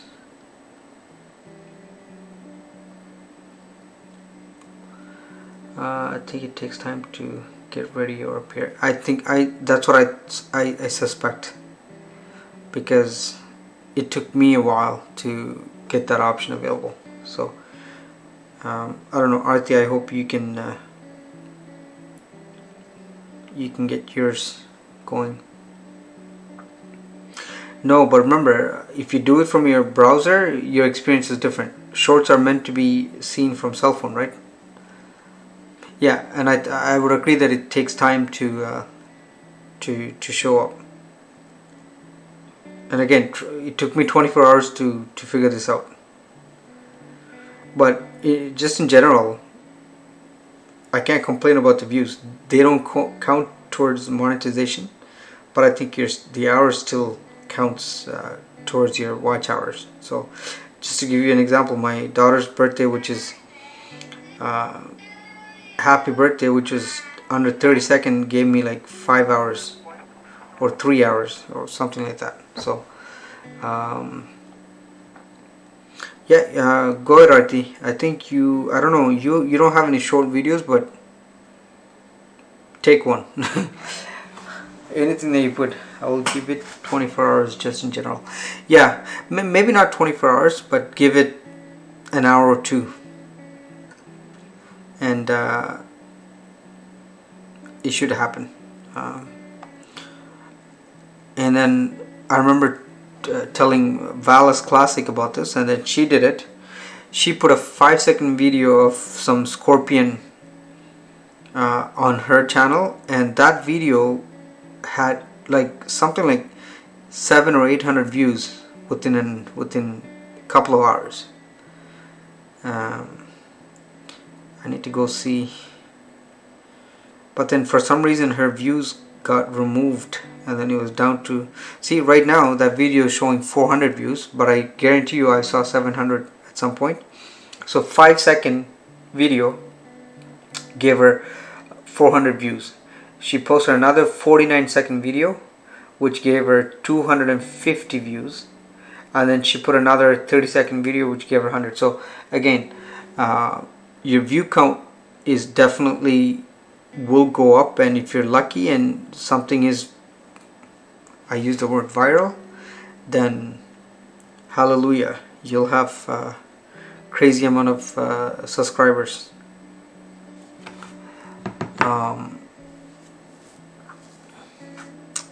So give it a shot, and usually I check everybody's channel.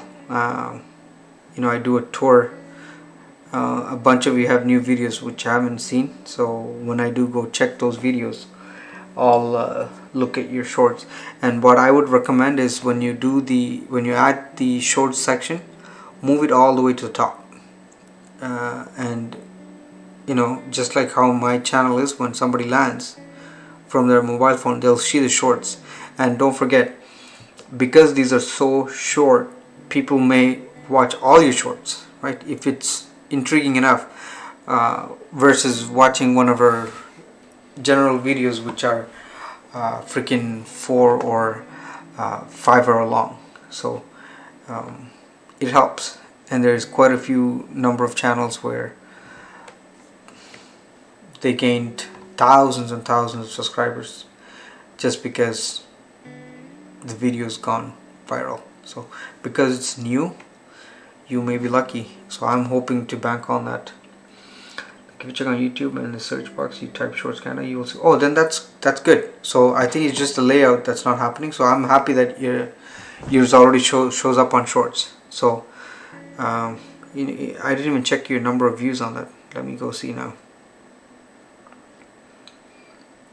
So what did you put your iPhone in the water, or is it your GoPro?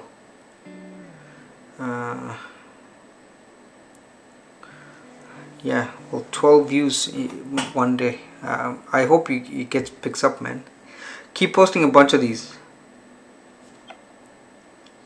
Wow, it is clear. What is it? Is this your, don't tell me it's your iPhone, because actually iPhone is waterproof. It's only 7 view. Well, I can see 12, so keep posting a bunch, because out of all the ones that I posted, only few really got picked up. So, and these are shorts. It doesn't take hell of a job to upload it, right?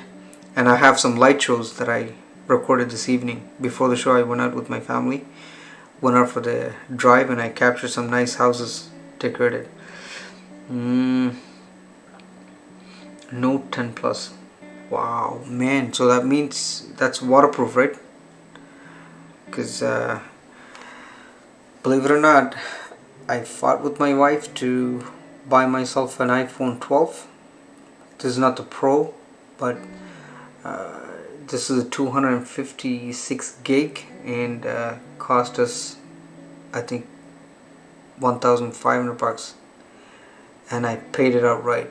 If I break this, she will kill me, so I better not mess with it. But I think it's waterproof, so I hope she's not listening to me. And she is always pointing out how I'm not taking care of my stuff, so I don't want to be in trouble. See, I don't know, I'm not a fan of Android, man. I've been using Apple for the longest time. Both Note 10 Plus and iPhone 11 Max Pro are waterproof. So iPhone 11, I think I have the 12. Is it the 12? Yeah, mine is the 12. So are you telling me that if it's not Pro, it's not waterproof? Because I'm pissed. So yeah, I have the 12.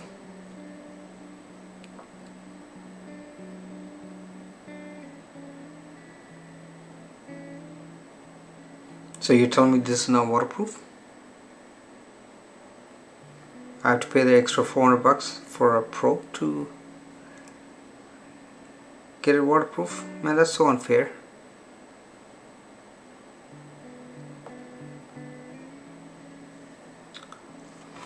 Okay, they are. But again, dipping this into the water, man, I feel like my heart will... So let me tell you another story. So GoPro 7 is waterproof, and I did not know this. And when I was in Croatia, I went to this waterfall. It's a beautiful waterfall. I forgot what it is. I was walking holding this the whole time. I was so scared that I was going to trip and fall in the water, and then my camera is going to get screwed up. But then I realized that I don't even need a special casing for this. This is waterproof as is, which I did not know. The 12 only changes 5G and some camera upgrades. Well, yeah, I do see 5G, and you won't believe my download speed. I just ran a speed test the other day. 180 meg was my download speed, which is quite good. And I love the camera. I'll put out some shorts maybe after this. You'll see how clear the video is. Like, even at night, it's amazing. So again, for the price that you pay, it's still good. I still have my Hero 3. These are good cameras, man. I think they can go on for a long time.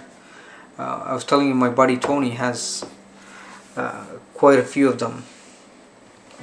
I think he has 3 in the 4. Shaman, you're still here. Thank you. Guys, I'm so happy that you guys are sticking around, because normally I finish the show and I get so nervous that I don't chat. I just finish the show. But every single one of you is really helping me a lot right now. So thank you. It's 11:28. I may hang out for a little bit more and then call it a day. And then tomorrow, guys, if you're free, maybe around the same time, 9 p.m. join. Or I may go live earlier if I'm putting my Christmas tree. That should be fun. and then rest of the week, if you guys are free, join in, because nothing like doing a live show to get your watch hours to go through the roof, right? You can release so many videos, but nothing beats live shows. So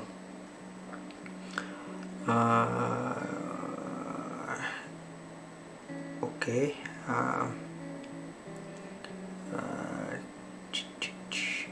17th.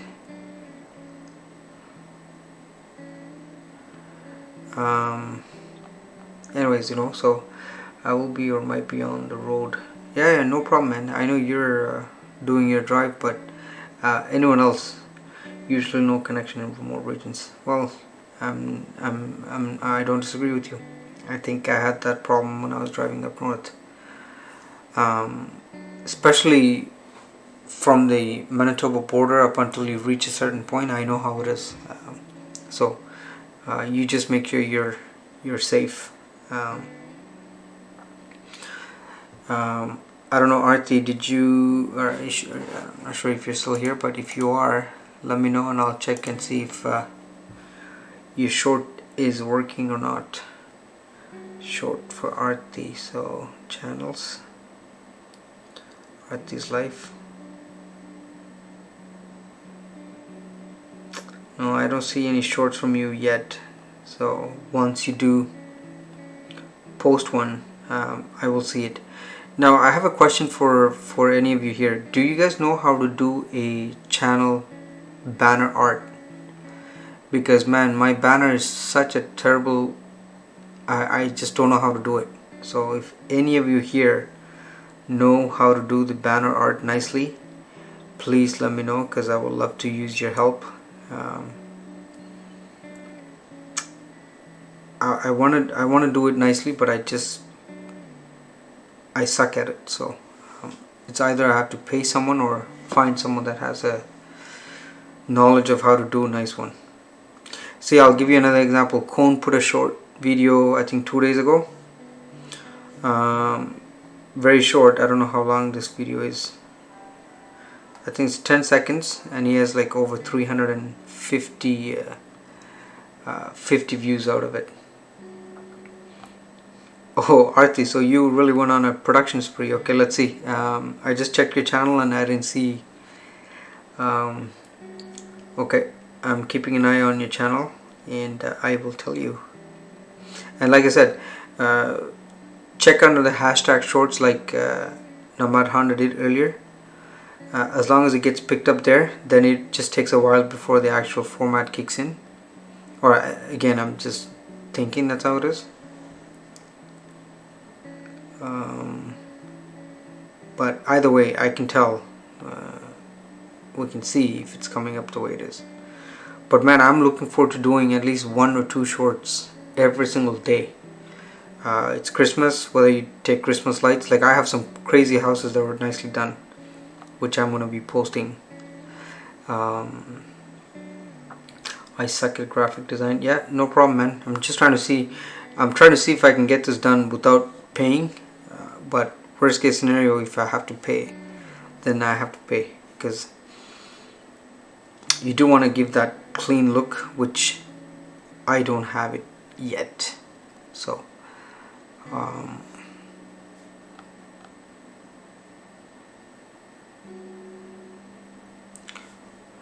so guys, can you believe that I've been live for the past 2.5 hours? That's not bad, man. I don't think I've ever done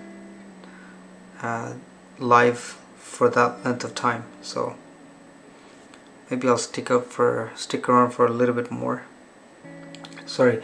Hey, Namar Honda, I don't know if you responded, but so you're staying close to the border, and then you're going to be on the road tomorrow, and you said you're going to be stopping by some places for shoots. What do you think of my YouTube channel header? Let me check your channel header.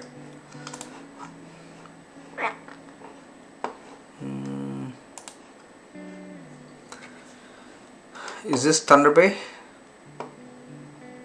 It's clean. If if you can add some text and your Instagram logo and all that, that would look sick. At least your picture looks really clean. I don't think my picture looks that great of a quality, even though I try to do my best to upload a good quality. It still does not show up. Lake Superior, okay. Oh, Sleeping Giant, okay. Yeah, it's clean picture, minus the text. I guess if you can somehow add that in, then you're fine. You know, I just hate how mine looks, man. It's a nice picture. I have the highest quality of this version, but then every time I upload it, it just stays like this. So I can't do anything. At least I tried my best, but no.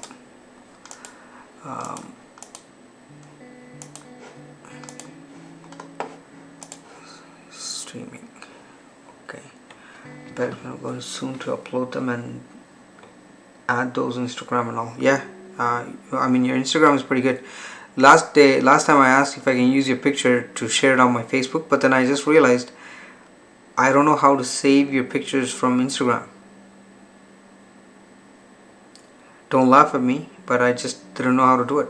So, but you had one of whatever that picture is. I absolutely loved it.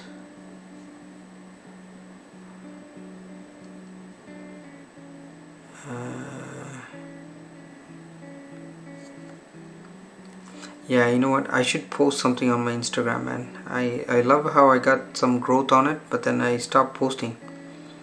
So maybe tomorrow it's so hard. Sometimes, you know, you think it's so easy to post a picture a day, but finding the time, putting the hashtag and blah blah blah, it takes a lot of effort. And I find with Instagram, if you don't keep posting stuff, people tend to unfollow you. And there are some that plays the game of following you and then unfollowing you after you follow them, which is BS. But those people, I keep an eye. I do a check every week and I just unfollow them right away. So screw you. If you can follow me, I can't follow. Any suggestions for Instagram? Arti, just keep posting. I keep posting and posting and posting. I was under 100 and now how many followers do I have? I have 4,500 now. Just keep posting. Instagram, that's what I find out. You have to post regularly and then do as many hashtags as you can. I still don't know how I managed to get this many followers, but you know, you would think that all the followers will translate to YouTube subscription, but no, I think it's a completely different crowd. Not everybody would follow you and subscribe to your channel, but I have my YouTube channel on my profile, so if anybody wants it, you should do a repost of that image. See, I don't know how to do a repost, man. Jeez, I gotta learn. I really have to learn. Let me check your Instagram. Yeah, check I don't know, Arti has quite a bit of followers too, but again, I think you have to dedicate time on where you want your growth to be. Do you want your Facebook to grow? Then you have to focus on your Facebook. Do you want Instagram? Then Instagram. I don't think as people like us, full-time job, it's hard to find the time to really do this. Oh, by the way, guys, for anyone that is here, I have Facebook group as well. Okay. For those who are on Facebook, please like my Facebook page.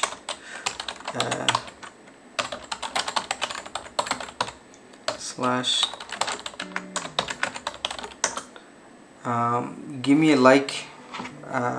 It's pretty much I repost what I have on my YouTube. Again, I'm not consistent. And then I have a group that I opened which is called World Landscape. and I do see quite a bit of people. I have 331 people, and it's growing, and I see people coming to my page and sharing their channel too. So let me see how I can find the link to this.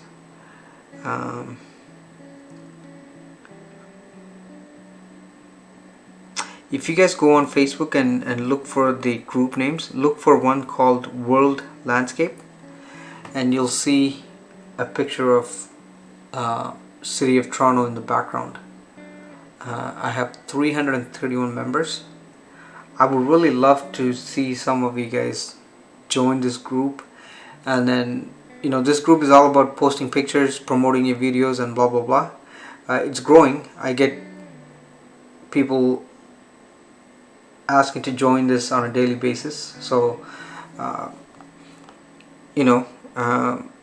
if you can, I don't know how to get the link, or else I will share it with you guys.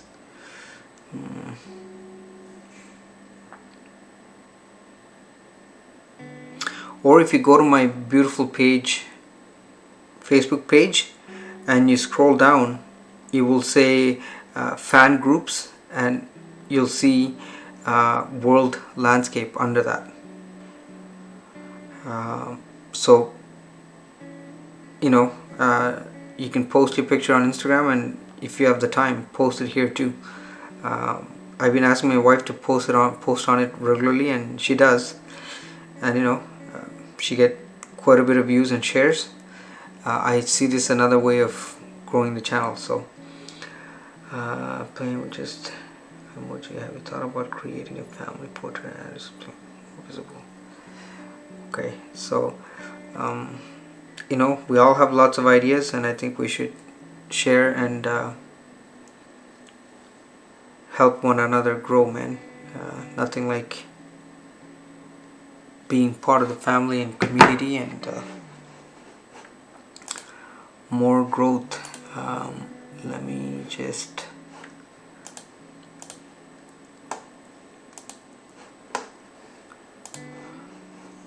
I'm trying to see if I can find the actual link.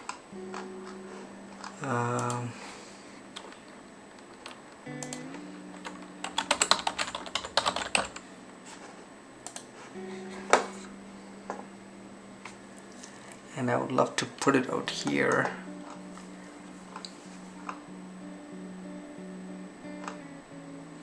Location, YouTube page, videos, page transparency. Man, I'm looking at my page from my desktop. Can I find it?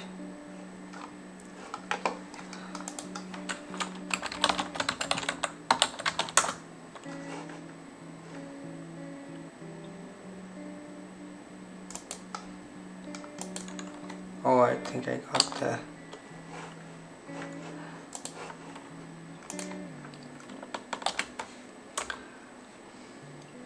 guys. I just pasted the Facebook group that I was talking about. So if you have Facebook account, please click on it and join. And I have 300 members. It's growing slowly.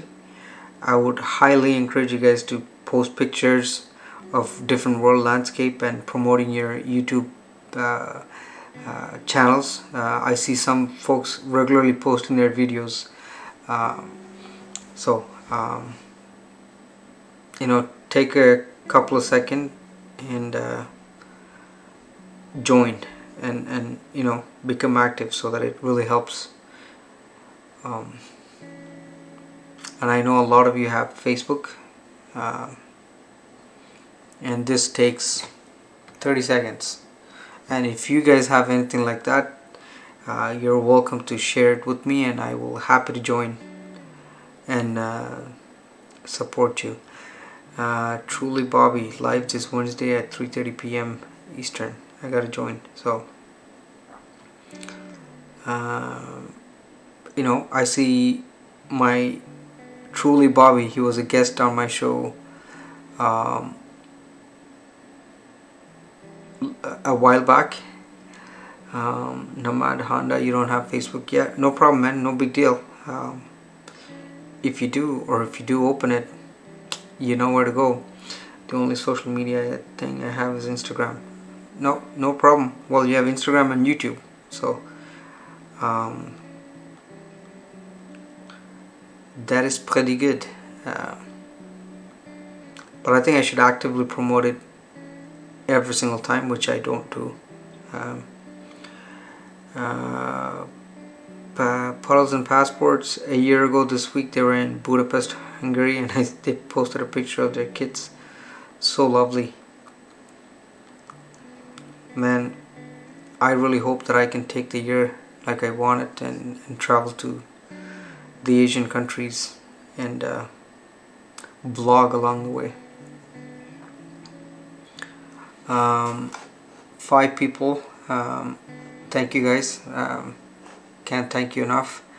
I will stick around for another 15 minutes, make it a 3-hour flat, and call it a day. Thinking of Twitter as well. Well, listen, you're welcome to go on Twitter. I do have Twitter. Let me tell you a secret. So how many followers do I have? I have this Twitter account which is under my previous business. So this Twitter was opened in 2009, so over a decade old. I have 542 people that I follow and 268 followers. This account, I strictly use it to trash our but President Trump. That's all I do. I don't even do anything else with it. I think in the beginning, after I recovered the account, I was promoting my videos, but I'm not a big Twitter fan, so I only trash them, and I don't put any of my videos there. So, but Twitter is good. Otto Dumont has quite a few followers on Twitter. So, and I see him quite actively promoting stuff. I would love to visit Malaysia and Indonesia. Listen, I've done Malaysia. I stayed 5 days in Malaysia. I stayed by the Petronas Tower. I visited the Batu Caves. I checked out the food district. What else? I mean, we were there 5 days, so I'm happy with the time that I spent in Malaysia, but I didn't explore really Malaysia the way I normally explore other countries, especially after I met Vala and some of the places that she's showing us. I feel like you should go back, but there's 200 countries and so little time, right? So I want to focus on visiting countries that I have not been to, but I would not mind let's say stopping for a day or two and then exploring some of these. Indonesia, yes, I do want to. I want to do Bali.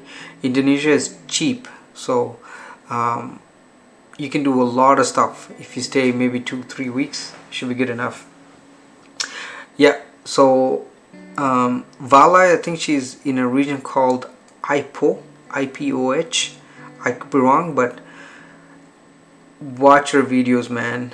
It's like she's in a Avatar location. Places are so cool, so I wouldn't mind. Like I said, maybe a day or two at max. I would love to visit and spend time with family there and show and them show me around. Also, you have family, so you're lucky. You don't have to worry about stay. Teacher, you're still with us. Josephine from Kazakhstan. I hope I got that right. What time is it for you? I know she's on mute. Let's see. KY.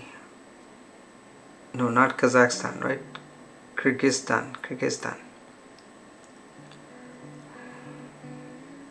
Seoul, Tokyo. Oh, where is Kyrgyzstan? Did I not pick it up?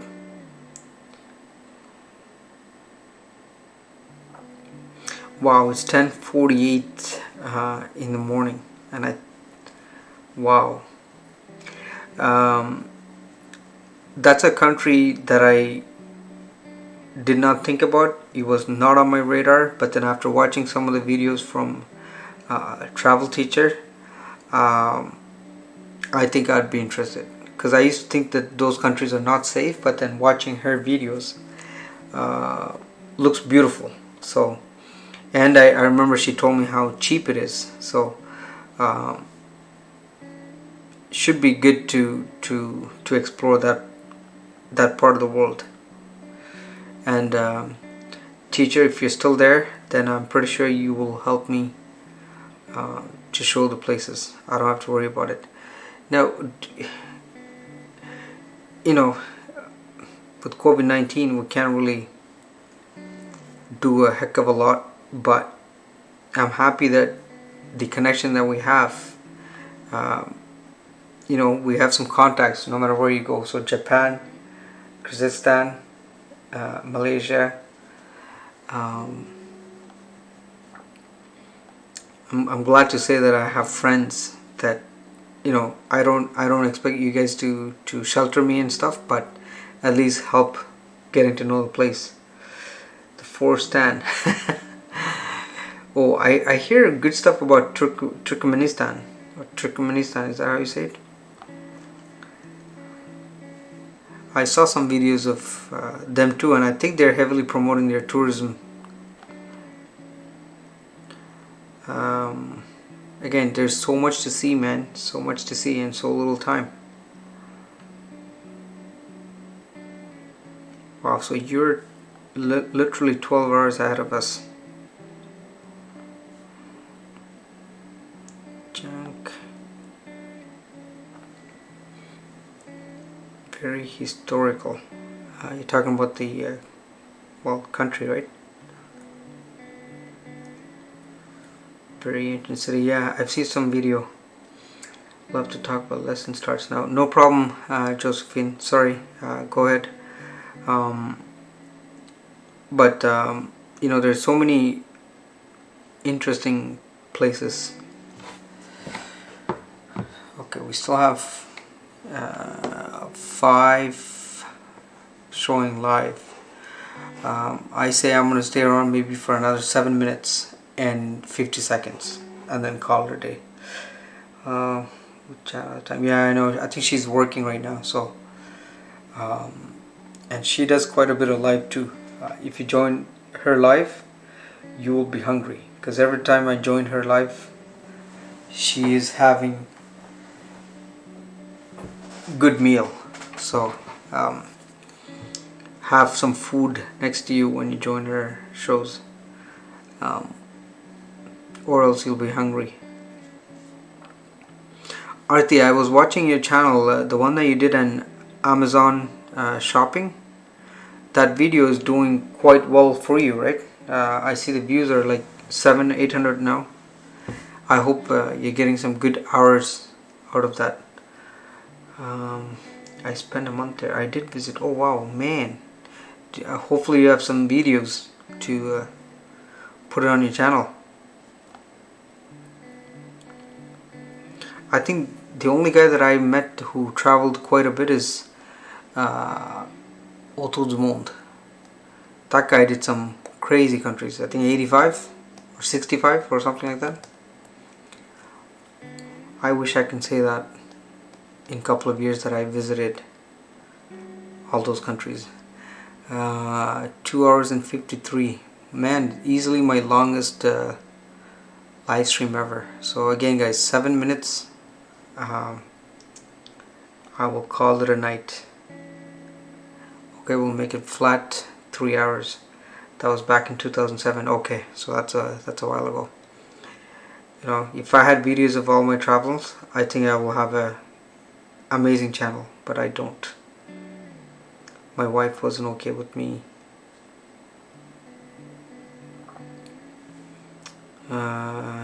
Colorado kid, what can be too much love.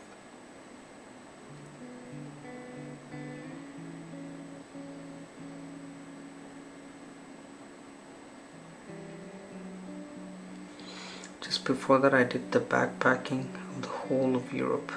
Oh man, don't you wish we did YouTube or whatever beforehand?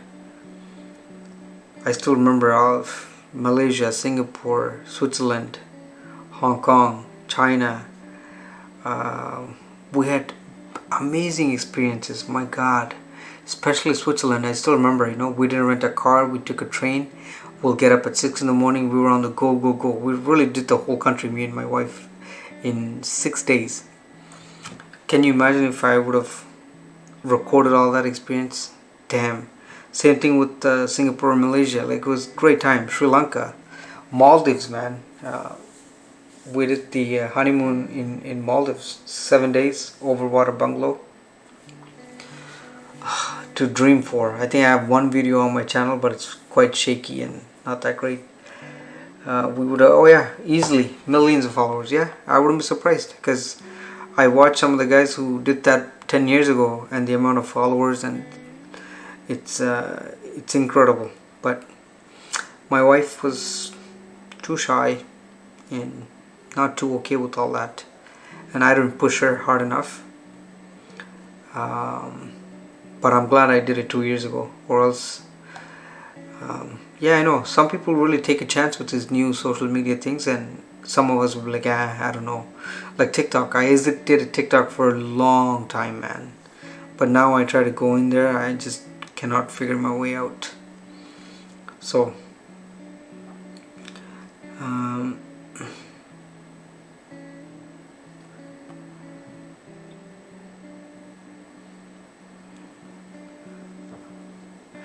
whatever it is,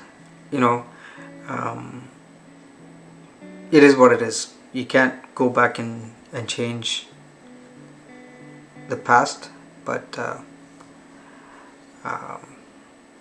at least going forward, we should be dedicated, and I think a lot of the people that I talk to, we are dedicated, so we won't have any problems accomplishing. 2 hours and 56 minutes, guys. So literally we're talking about 4.5 minutes. Okay. Hello, thank you, Marjorie. Very nice of you to join. We've been talking away. First part of the hour was a show, and then I've been just chatting away. So thank you for joining. Definitely appreciate you being with us tonight. I'm saying tonight because for us it's almost midnight soon, so it could be daytime for you. Travel and document shared with people. Just here host, just busy working. Thank you, Marge. Very nice of you. Nomad, talking about traveling and documenting, man, I love the way you do videos, but blog more. Even if you don't show your face, blog more. Like when you're sleeping in the forest, like you did with those are good experiences you should share. I think there is a crowd for that, and they would follow you around, because I'm interested in seeing how you survive. Food, some of us wants to have a nice meal, but when you're on the road, it's not always possible, right? Sometimes it's just maybe a coffee and a donut. Those are experiences that you can talk about. I regret not doing my blogs the way I'm telling you right now, but I think going forward I will put the effort to really talk and share, and whatever it is, I will just talk it out. And I'm like you, I was very shy to be in front of the camera, but then slow and steady I am getting somewhat comfortable with the idea. So hey Shimra, you're still with us, thank you. I'm saying this is probably the longest live stream that I've ever done. It's gonna be 3 hours soon, so I may just stop it soon. And make sure if you guys are free, please tune in whenever you can, so that you can help me with the to get my hours going. I'm a disaster cook. Buddy, I can't cook at all, man. I'm terrible. So hey, we got Lamb TV, who's my cousin from India. He has his own channel, but he does mainly in our native language. So if you guys are interested, take a look at his channel. Him and I were talking the other day. He's like, what should I do for my channel? I said, buddy, you live in India, go to the streets, man. Go to these markets, see how people buy their fruits and vegetables. I say, film it. There's people that will love to watch. So I hope he follows suits with my advice and do that. Steam equals staying. Hey buddy, I'm good, man. How you doing? I should maybe say something in Tamil. Vanakkam Thambi or Vanakkam Anna. All the way from Trichy in India. So thank you for joining. I know he's gonna hate the fact that I don't speak in Tamil, but at least I'm glad that he's here with us. But I don't think I ever stayed up this late, guys.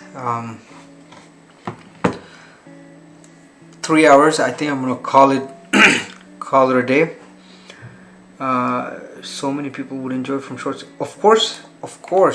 I think shorts was enabled in India first, if I'm not wrong, and YouTube already has a separate app for shorts, and it's going crazy there. So they're now slowly rolling into the other countries. But like I said, it's just a matter of time, and I'm glad that YouTube is doing this because you want to keep people engaged, right? So it is said that they eat some good spicy food. Well, yes, very spicy. I don't know, I'm used to eating spicy food, so I don't mind. Guys, 7 of you guys here. I would really love to stay longer. Now let me take a vote. If I were to stay on, who would stay on with me, and for how long?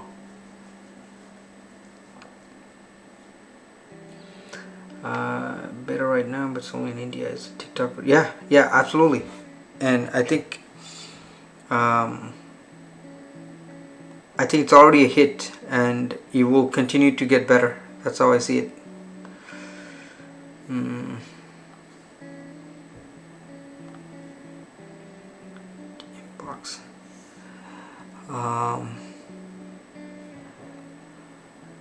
For those who did not give me a like, don't forget to like.